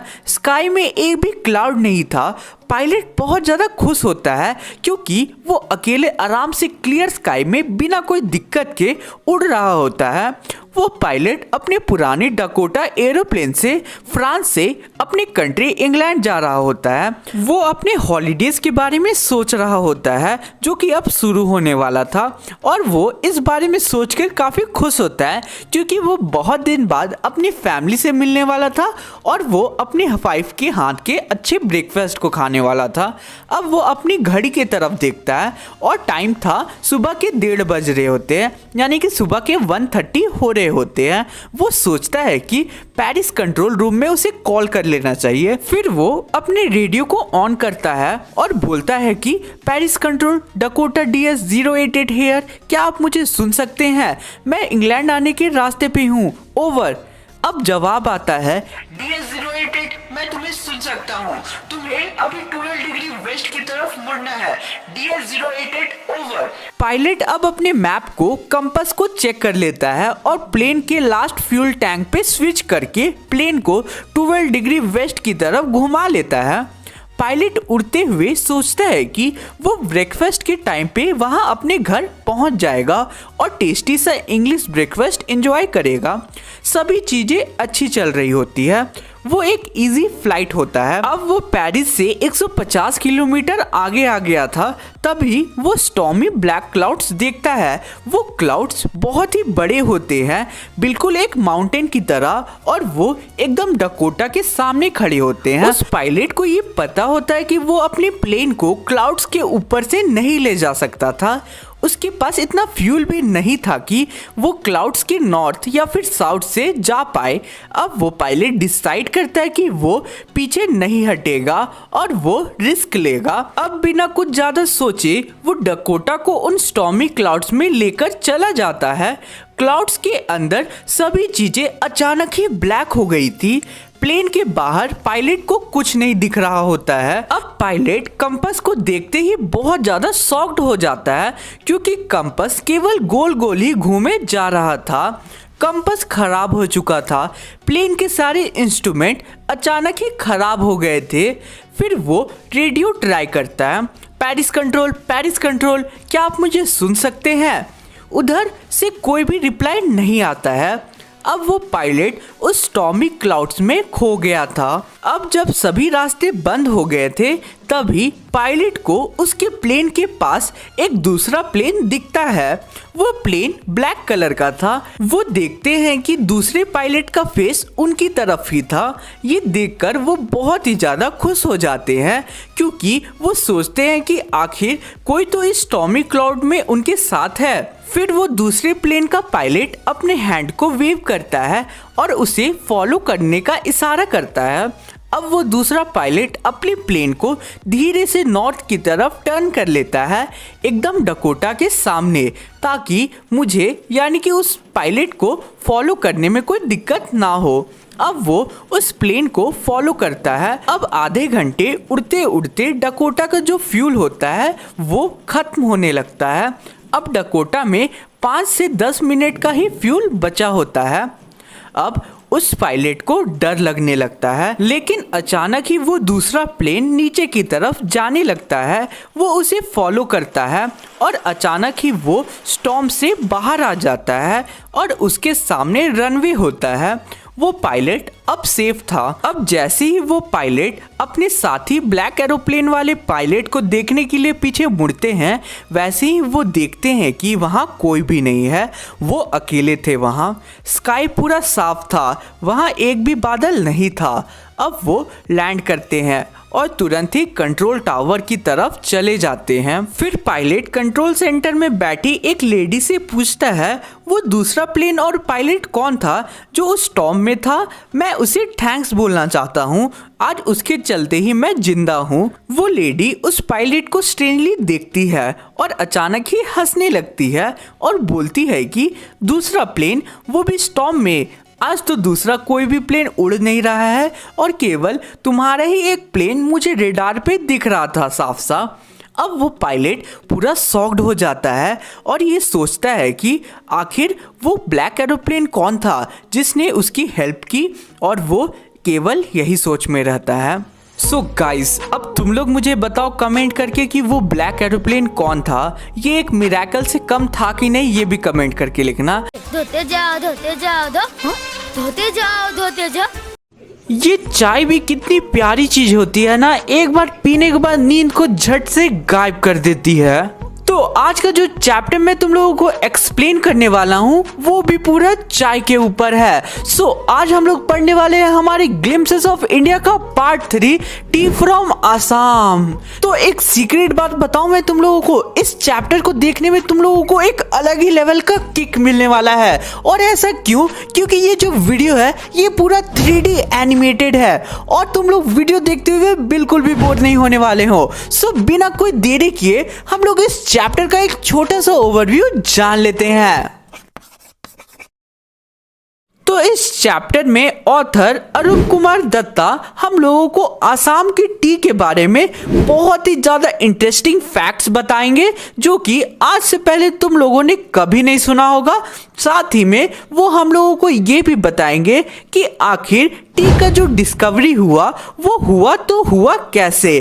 ठीक है, यानी कि हम लोगों को इस चैप्टर में पूरा टी के बारे में ही पढ़ना है। चैप्टर काफी इजी है अगर तुम लोग इस वीडियो को पूरा अंत तक देख लेते हो तब। ठीक है, सो अब चलो मैं आप लोगों को इस चैप्टर को डिटेल वे में एक्सप्लेन कर देता हूँ।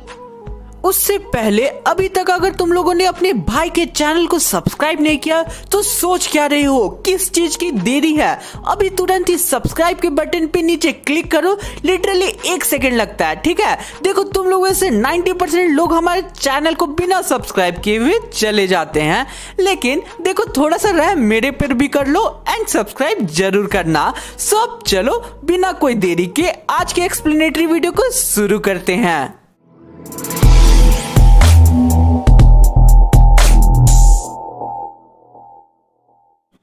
तो हमारे चैप्टर का शुरुआत प्रांजल और राजवीर से होता है। प्रांजल और राजवीर दोनों ही स्टूडेंट्स थे और दिल्ली के एक ही स्कूल में पढ़ा करते थे। प्रांजल एक यंगस्टर था आसाम से और राजवीर दिल्ली में ही रहता था और दोनों ही एक ही स्कूल में पढ़ा करते थे और बहुत ही अच्छे दोस्त थे। प्रांजल के फादर आसाम के टी गार्डन के मैनेजर थे। प्रांजल राजवीर को समर वेकेशन के हॉलीडेज में अपने घर आसाम आने का इनविटेशन देता है। अब समर वेकेशन का टाइम आता है। प्रांजल और राजवीर ट्रेन में आसाम जाने के लिए बैठ जाते हैं। ट्रेन में उन लोगों को अब आवाज आती है, चाय गरम गरम चाय गरम चाय, 1 कप ले लो 1 कप ले लो 1 कप ले लो, चाय गरम है गरम चाय। ये आवाज वहाँ के वेंडर्स निकाल रहे थे और चाय बेच रहे थे। अब एक वेंडर उनके पास आता है और कहता है कि साहब क्या आप चाय पिएंगे? अब प्रांजल उस वेंडर को कहता है, हाँ आप हमारे लिए 2 कप चाय ले आइए। उनके कंपार्टमेंट में ऑलमोस्ट सभी लोग चाय पी रहे होते हैं। अब राजवीर कहता है, क्या तुम्हें पता है प्रांजल, पूरे वर्ल्ड में रोजाना 80 crore cup of T P जाती है। ये सुनकर प्रांजल कहता है, वाओ ब्रो, टी सच्ची में बहुत ही ज्यादा पॉपुलर है। अब ट्रेन स्टेशन से निकलती है।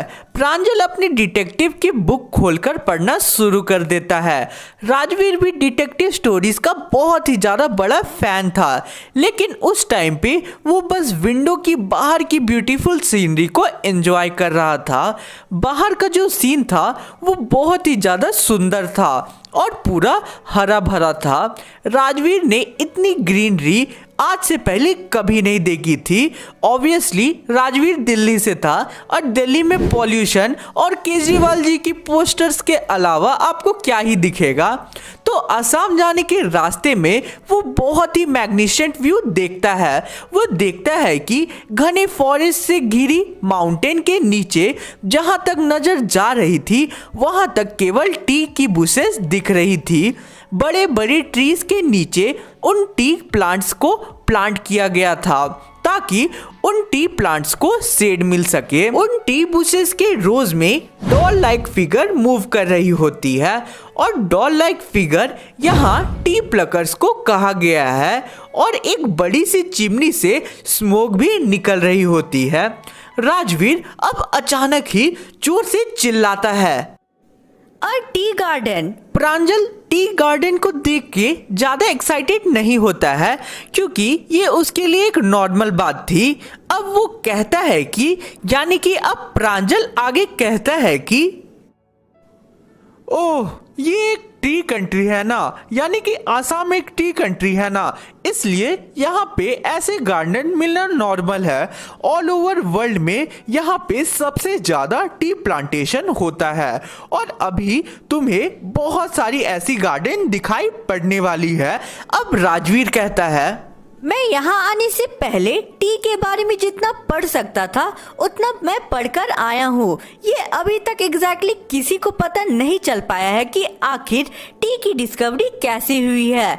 इसके बारे में बहुत सारी स्टोरीज तो है, लेकिन वो एग्जैक्टली सही है कि गलत वो अभी तक किसी को नहीं पता चला है। प्रांजल अब आगे कहता है, कौन सी कहानी? मुझे भी उन कहानी के बारे में बताओ। अब राजवीर हम लोगों को ये बताएगा नीचे के पैरा में कि आखिर टी की डिस्कवरी कैसे हुई। वो 2 स्टोरीज हम लोगों को बताएगा। तो अब चलो हम लोग टी की दुनिया में चलते हैं कि आखिर टी की डिस्कवरी कैसे हुई थी। पहली कहानी हमारे एक चाइनीज एम्परर के बारे में, जो कि हमेशा अपना जो पानी है वो बॉईल करके पिया करता था। अब एक दिन कुछ पत्तियां उड़ते हुए उसके बॉइल्ड पानी में जाके गिर जाती है और जब पानी बॉयल हो जाता है उन पत्तियों के साथ, तब वो वाटर का टेस्ट बहुत ही ज़्यादा डिलीशियस हो जाता है। और ये कहा जाता है कि वो जो पत्तियां थी, यानी कि वो जो लीव्स उड़कर गिरी थी, वो टी लीव्स थी और वहां से टी की डिस्कवरी हुई। अब प्रांजल कहता है, अरे क्या ऐसा हुआ था? मुझे दूसरी स्टोरी भी बताओ कि आखिर दूसरी स्टोरी क्या है टी की डिस्कवरी के बारे में।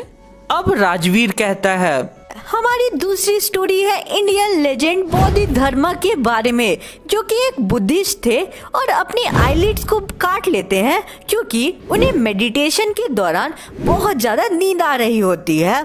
और वो जो आईलिड्स काटते हैं उसी से 10 टी प्लांट बड़ी हो जाती है, यानी कि 10 टी की प्लांट ग्रो होती है। और वो जो टी की प्लांट थी उसकी लीव्स को जब बॉइल्ड वाटर में बॉईल करके पिया गया, तब तुरंत ही नींद गायब हो जाया करती थी और वहाँ से डिस्कवरी हुई टी की। टी यानी कि चाय सबसे पहली बार चाइना में पिया गया था, वो भी 2700 BC पहले। इनफैक्ट वर्ड जैसे कि टी, चाय एंड चीनी ये सब चाइनीज है। टी जो है वो पहली बार यूरोप में 16th सेंचुरी में लाया गया और उस टाइम पे ये एक मेडिसिन की तरह यूज किया जाता था, ना कि डेली यूज के लिए ये यूज किया जाता था। ये जस्ट एक मेडिसिन की तरह उस टाइम पे यूज हुआ करता था। ट्रेन अब मरीना जंक्शन यानी कि स्टेशन पे पहुंच जाता है। दोनों ही अपने सामान को लेकर स्टेशन पे उतरते हैं। प्रांजल के पेरेंट्स उन दोनों का वहाँ स्टेशन पे वेट कर रहे होते हैं बैठकर। अब वो दोनों उन दोनों को मिलते हैं और फिर सभी कोई वो लोग कार में जाकर बैठ जाते हैं। अब वो ड्राइव करते हुए दे की बारी यानी कि जो टी गार्डन प्रांजल के फादर मैनेज करते थे उसकी तरफ वो लोग निकल पड़ते हैं। अब 1 घंटे बाद वो दे की बारी टी एस्टेट एंटर करते हैं। रोड के दोनों साइड में acres of acre T bushes लगी थी। टी प्लकर्स की एक ग्रुप बास्केट लेकर न्यूली स्प्राउटेड लीव्स तोड़ रहे होते हैं। प्रांजल के फादर कार को स्लो कर देते हैं और एक ट्रैक्टर जो कि टी लीव से भरी होती है उसे आराम से पास होने देते हैं। अब राजवीर कहता है, ये सेकेंड स्प्राउटिंग पीरियड चल रहा है ना मिस्टर बरुआ, और ये मई से जुलाई तक रहेगा और बेस्ट क्वालिटी टी यील्ड करेगा all over the world. Mister Barua कौन थे? वो प्रांजल के फादर थे। प्रांजल के फादर काफी सरप्राइज थे। अब वो कहते हैं कि तुमने लगता है यहाँ आने से पहले बहुत अच्छे से होमवर्क कर लिया है आसाम के टी के बारे में। अब राजवीर एडमिट करता है, यस मिस्टर बरुआ, हाँ मैंने बहुत अच्छे से पढ़ा है टी के आसाम के बारे में। जितना मैं पढ़ सकता था उतना मैं पढ़ कर आया हूँ। और फिर राजवीर कहता है कि मैं आगे ये होप करता हूँ कि मुझे और भी बहुत सारी चीजें सीखने को मिले। सो गाइस, इसी के साथ आज का हमारा ये चैप्टर भी पूरा अच्छे से कंप्लीट होता है। धोते जाओ धोते जाओ धोते जाओ धोते जाओ। So hey hello दोस्तों, welcome back to another new video. So this is Ayush and you are watching Unending Education. आज की वीडियो में मैं आप लोगों को एक्सप्लेन करूंगा हमारी क्लास 10th के फर्स्ट फ्लाइट बुक का chapter number 7 glimpses of India का पार्ट 2 जो कि है कुर्ग। सो देखो, पार्ट 1 जो कि है अ बेकर फ्रॉम गोवा, मैंने ऑलरेडी एक्सप्लेन कर दिया है एंड उसका वीडियो का लिंक आपको डिस्क्रिप्शन में मिल जाएगा, याद से देख लेना क्योंकि वो वीडियो मैंने बहुत ही अच्छे तरीके से बनाया है। सो देखो, ये जो चैप्टर है इसे मैं लाइन बाय लाइन बहुत ही अच्छे से एक्सप्लेन करने वाला हूँ और अगर तुम लोग इस वीडियो को पूरा एंड तक देख लेते हो देन ये मेरी गारंटी कि इस चैप्टर से भी कोई भी क्वेश्चन आता है तुम्हारे एग्जाम्स में देन तुम लोग इजीली आंसर कर लोगे। सो सबसे पहले हम लोगों को ये काम होता है कि कोई भी चैप्टर का एक छोटा सा समरी जानना। तो चलो मैं आप लोगों को इस चैप्टर का भी एक छोटा सा समरी दे देता हूं ताकि चैप्टर समझने में ज्यादा दिक्कत ना हो एंड तुम लोगों को एक रफ कॉन्सेप्ट मिल जाए इस पूरे चैप्टर का। सो चलो शुरू करते हैं एक छोटे से समरी के साथ। तो सबसे पहला सवाल जो तुम लोगों के मन में आया होगा वो ये है कि आखिर ये कुर्ग है क्या? क्या ये एक जानवर का नाम है? क्या ये कोई इंसान का नाम है? नहीं, बिल्कुल भी नहीं। ये एक जगह का नाम है जो कि कर्नाटका में है। सो देखो, ये जो चैप्टर है इसे लिखा है लोकेश एब्रॉल ने एंड वो इस चैप्टर के ऑथर है एंड उन्होंने इस चैप्टर में हम लोगों को ये एक्सप्लेन किया है कि कुर्ग कितना ज्यादा सुंदर है एंड यहाँ का फ्लोरा एंड फौना बहुत ही ज्यादा अच्छा है। देखो, कुर्ग को इंडिया का हेवन भी माना जाता है एंड इस चैप्टर में हमें ऑथर कुर्ग का एकदम पोस्टमार्टम करके देंगे कि आखिर कुर्ग में कैसा फ्लोरा एंड फौना है, किस टाइप के लोग रहते हैं एंड वो कौन से कल्चर को फॉलो करते हैं एंड वहां किस टाइप के लोग रहते हैं। सो बस आप लोग ये जान लो, सीधा साधा मतलब ये समझ लो कि इस वीडियो में हम लोग कुर्ग के बारे में पढ़ेंगे जो कि एक जगह का नाम है। सो चलो अब मैं आप लोगों को इस चैप्टर का एकदम line by line detail explanation दे देता हूं। उससे पहले टेलीग्राम चैनल पे अगर ज्वाइन नहीं किया अभी तक देन लिंक डिस्क्रिप्शन में गिवन है, याद से ज्वाइन कर लेना। वहां हम लोग बातचीत कर सकते हैं एंड आप लोग कोई भी क्वेरी मेरे से सॉल्व कर सकते हो। सो चलो शुरू करते हैं इस चैप्टर के डिटेल एक्सप्लेनेशन को।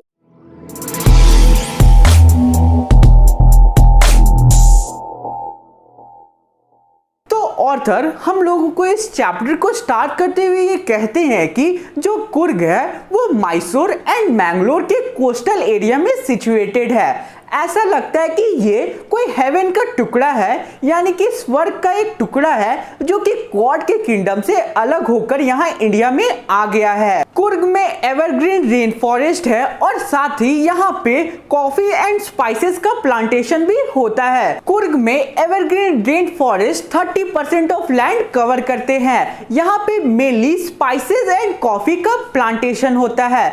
मॉनसून जैसे ही कुर्ग में स्टार्ट होता है तो वहाँ पे इतनी ज्यादा बारिश होती है कि वहां पे कोई भी विजिटर्स घूमने नहीं जा पाता है, जो जॉय का सीजन है, यानी कि ऐसा सीजन जिसमें जो इन्वायरमेंट है वो बहुत ही ज़्यादा सुंदर होता है, वो सितंबर से शुरू होता है और मार्च तक चलता है और तब तक कोई भी विजिटर वहां पे आराम से जाकर घूम सकता है। और वहां पे जॉय का सीजन कब शुरू होता है ये याद रखना, सितंबर से मार्च तक। मैं कभी भी पूछूंगा, तुम लोग कमेंट करके बताना मुझे। सो अब चलो आगे बढ़ते हैं। अब हम लोग कुर्ग की हवा में तुम लोगों को कॉफी की स्मेल आएगी, और ऐसा क्यों? क्योंकि वहां पे कॉफी का प्लांटेशन होता है। कुर्ग के जो फियर्सली इंडिपेंडेंट लोग हैं वो दो टाइप के हो सकते हैं, या फिर ग्रीक या फिर अरेबिक। और ऐसा क्यों, इसके पीछे दो वजह ऑर्थर ने हम लोगों को आगे बताई है। तो पहली स्टोरी ये है कि जब अलेक्जेंडर अपने आर्मी के साथ इंडिया आए थे, अलेक्जेंडर ग्रीक लोग थे, तो वो जब अपने आर्मी के साथ इंडिया आए थे और फिर साउथ के अलॉन्ग मूव कर रहे थे, और जब वो अपनी कंट्री वापस नहीं जा पाए थे, तब जो अलेक्जेंडर की आर्मी थी उसकी एक टुकड़ी साउथ के कुर्ग में जाकर बस गई और वहां के लोकल्स वुमेन से उन्होंने शादी कर लिया। और ये एक वजह है कि वहां के जो लोकल्स है वो ग्रीक हो सकते हैं। और एक और वजह ये भी है कि जो उन लोगों की शादी करने का तरीका है वो मेन स्ट्रीम हिंदू से थोड़ी अलग है, इसलिए ये कहा जा सकता है कि वो लोग ग्रीक है। तो इस स्टोरी से हम लोगों को ये पता चलता है कि आखिर जो कुर्ग के लोग हैं, जिन्हें कोदावुस भी कहते हैं, वो आखिर ग्रीक क्यों हो सकते हैं। अब नीचे के लाइन से हम लोग ये जानते हैं कि आखिर वो अरेबिक क्यों है। तो आगे ऑर्थर हम लोगों को कहते हैं कि जो कुर्ग के लोग हैं वो एक ड्रेस पहनते हैं जिसे कुपिया भी कहा जाता है। कुपिया एक ब्लैक कोट है जिसके वेस्ट पे एक बेल्ट भी बांधा जाता है। तो कुपिया की फोटो मैं पीछे बैकग्राउंड में दे रहा हूं, देख लेना, इससे ज्यादा समझ आएगा तुम लोगों के लिए। तो अरब के लोग भी कुछ इसी टाइप की ड्रेस पहना करते हैं जिसे कुफिया भी कहा जाता है। कुपिया और कुफिया में कंफ्यूज मत होना, दोनों का स्पेलिंग अलग अलग है एंड प्रोनाउंस भी अलग होता है। तो वो भी कुछ इसी टाइप की ड्रेस पहनते थे जिसे बैकग्राउंड में देख सकते हो। तो इसी टाइप का जो ड्रेस है वो कुर्गी पहना करते थे। ये प्रेडिक्ट किया जाता है कि अरेबिक लोग भी यहाँ कुर्ग में रहने आए होंगे, इसलिए कुर्गी जो लोग हैं जिन्हें कोदावुस भी कहा जाता है वो अरेबिक ड्रेसिंग स्टाइल को फॉलो करते हैं। अब मैं तुम लोगों से कुछ क्वेश्चन पूछ लेता हूं। तुम लोगों का पहला क्वेश्चन ये है कि कुर्ग को किस नाम से जाना जाता है, कमेंट में बताना।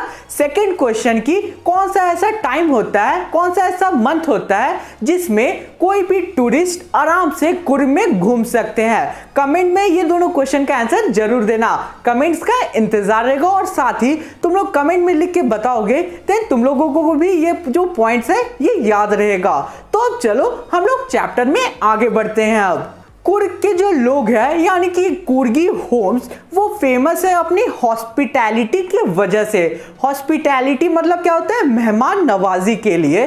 तो वो फेमस है मेहमान नवाजी के लिए, और साथ ही उनके फादर्स और बेटों की जो करेज की कहानी है वो भी बहुत ही ज्यादा फेमस है। जनरल करियप्पा जो कि इंडियन आर्मी के पहले चीफ थे वो भी कुर्गी थे, और ये काफी एक इंटरेस्टिंग सी बात है कुर्ग के बारे में। और आज भी पूरे इंडिया में जो कोदावुस है यानी कि कुर्ग के जो लोग हैं उन्हें फायर आर्म्स रखने की परमिशन है बिना कोई लाइसेंस की। अब आगे के पैरा में हम लोग ये जानेंगे कि कुर्ग में कैसा फ्लोरा एंड फौना है। तो रिवर कावेरी जो है वो अपनी वाटर कुर्ग के हिल्स एंड फॉरेस्ट से ऑब्टेन करती है। इस वाटर में एक बहुत ही लार्ज सी फिश रहती है जिसे महासीर भी कहा जाता है।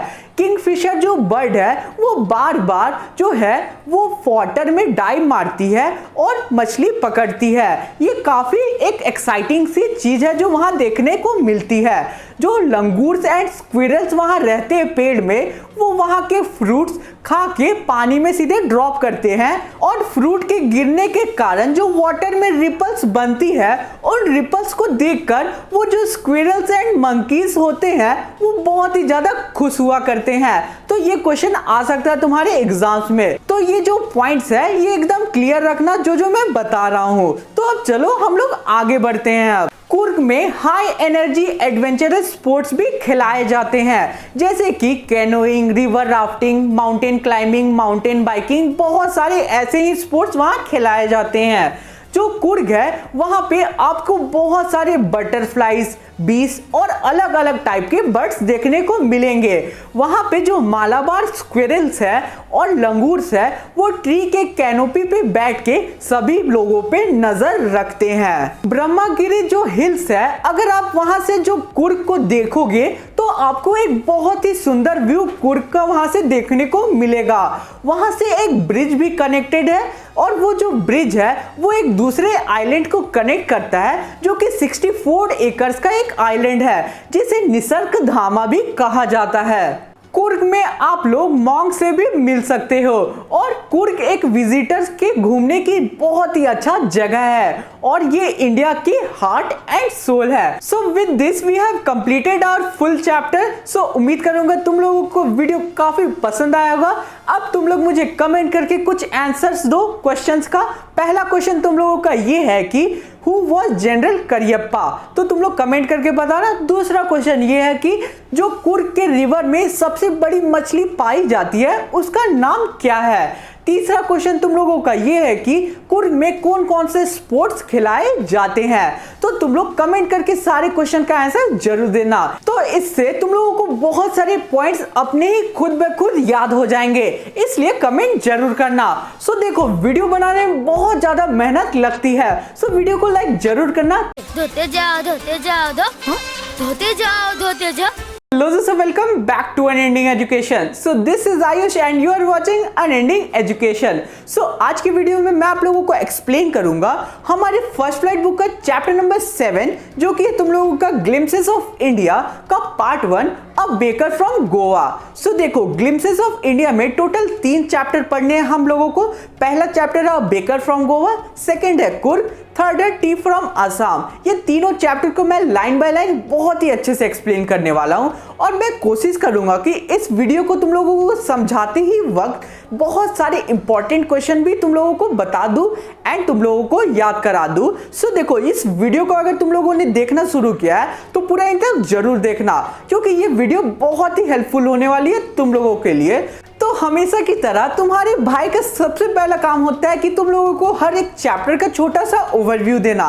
तो इस चैप्टर का भी मैं छोटा सा ओवरव्यू दे देता हूं। सो देखो ये जो चैप्टर है ये पूरा रिवॉल्व करेगा गोवा के बेकर्स के अराउंड। सो देखो ये जो चैप्टर है इसे लिखा है लूसियो रॉड्रिक्स ने एंड लूसियो रॉड्रिक्स की मैं फोटो पीछे बैकग्राउंड में देने की कोशिश करूंगा, देख लेना। लूसियो रॉड्रिक्स इस चैप्टर में हम लोगों को अपने चाइल्डहुड के टाइम के बारे में बताते हैं कि जब वो छोटे बच्चे थे तब बेकर्स कितने ज्यादा इंपॉर्टेंट रोल प्ले करते थे गोवा में। देखो जब पोर्टुगीज ने इन्वेट किया था गोवा पे, अब तुम लोग कमेंट करके बताना कि पोर्टुगीज ने कब इन्वेट किया था गोवा को, ठीक है। सो देखो जब पोर्टुगीज गोवा पे आए थे तब उन्होंने ब्रेड खाने का कल्चर गोवा में छोड़ दिया था एंड फिर वो वहां से चले गए थे। जैसे कि ब्रिटिश ने इंडिया पे इन्वेट किया था एंड बहुत सारा अपना कल्चर छोड़ के गए, वैसे ही पोर्टुगीज ने भी गोवा पे इन्वेट किया था एंड अपना ब्रेड खाने का कल्चर वहां पे छोड़ के गए थे। तो ये जो चैप्टर है ये पूरा रिवॉल्व करेगा गोवा के बेकर्स के अराउंड एंड गोवा में ब्रेड कितनी ज्यादा इंपॉर्टेंस प्ले करता है ये इस चैप्टर में हम लोगों को पता चलेगा। सो देखो अगर तुम लोग टेलीग्राम पे हो देन मेरे ग्रुप को जरूर से ज्वाइन करना, वहां तुम लोगों को हर वीडियो का लिंक मिल जाएगा एंड प्लस तुम लोगों को कोई भी डाउट होगा देन तुम लोग मुझे टेलीग्राम पे पूछ सकते हो। सो देखो लिंक डिस्क्रिप्शन में है, जरूर से ज्वाइन करना। अब तुम लोगों से मैं एक क्वेश्चन पूछूंगा कभी भी वीडियो के बीच में एंड वो क्वेश्चन ये रहेगा कि इस चैप्टर को किसने लिखा है, यानी कि हु इज द राइटर यानी कि author of a baker from Goa. तुम लोगों को क्या आंसर करना है, लूसियो रॉड्रिक्स। तो अब चलो मैं आप लोगों को ये जो चैप्टर है पूरा लाइन बाय लाइन बहुत ही अच्छे से एक्सप्लेन कर देता हूं।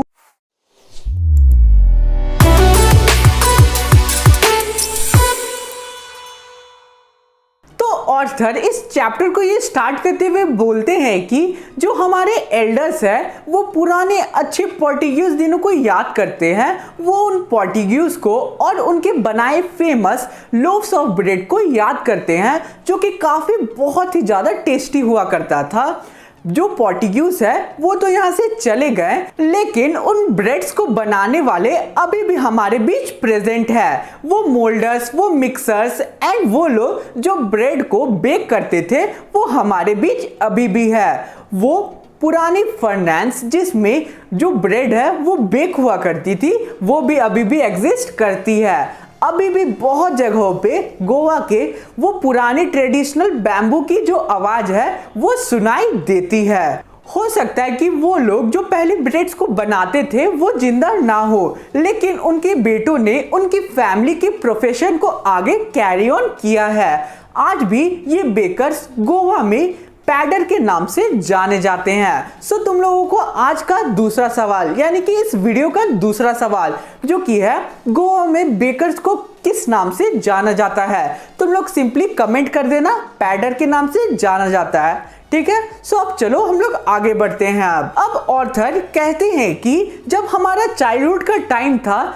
तब ये जो बेकर्स हैं वो हमारे साथ एक दोस्त, कंपेनियन एंड गाइड के जैसा रहा करते थे। ये जो बेकर है वो दिन भर में 2 बार आया करते थे।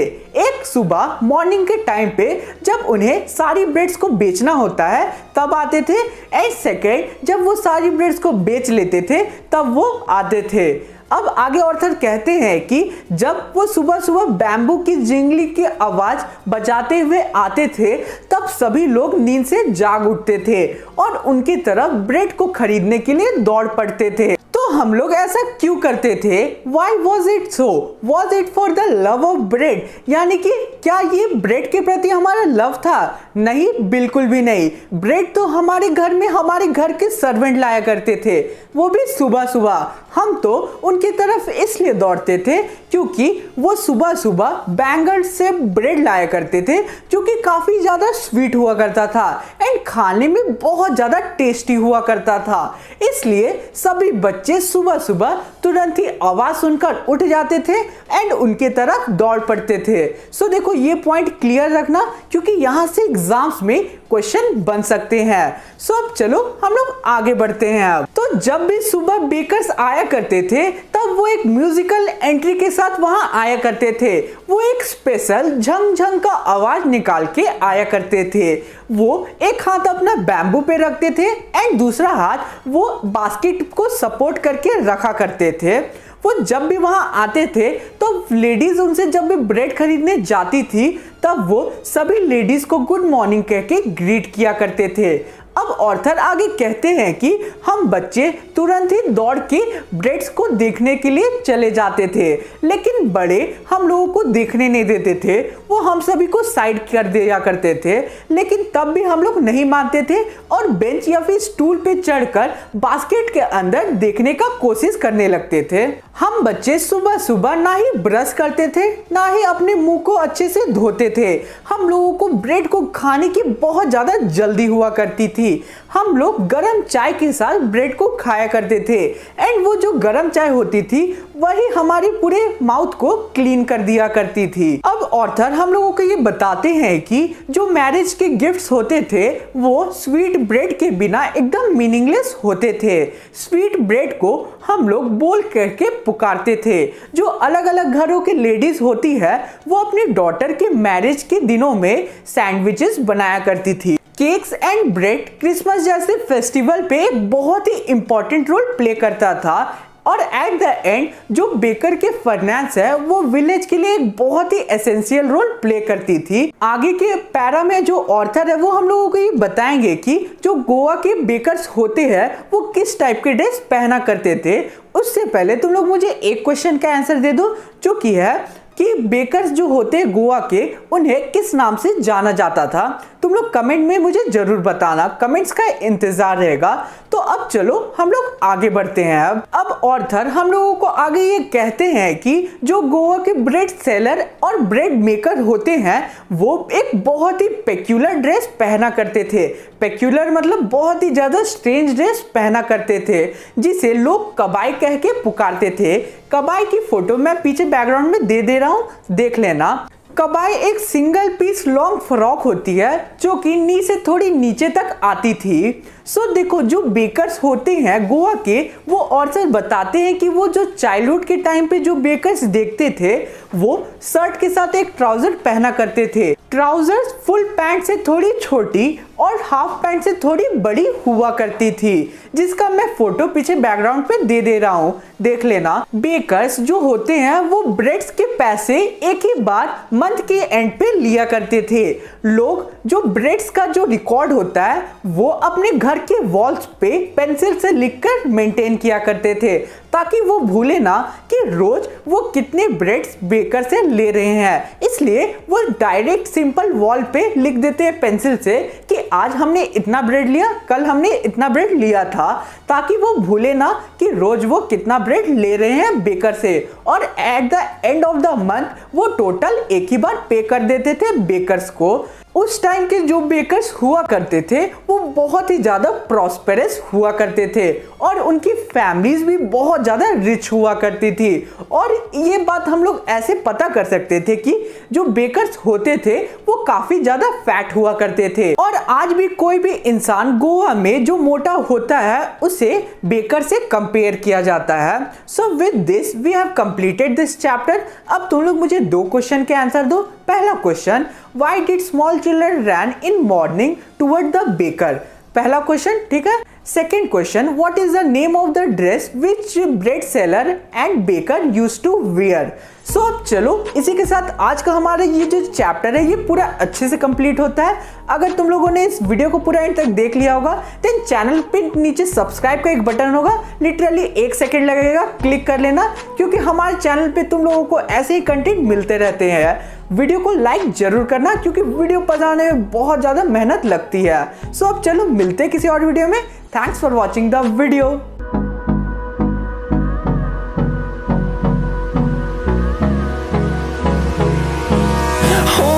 Close till I get up. Time is barely on our side. I don't wanna waste what's left. The storms we chase are leaving.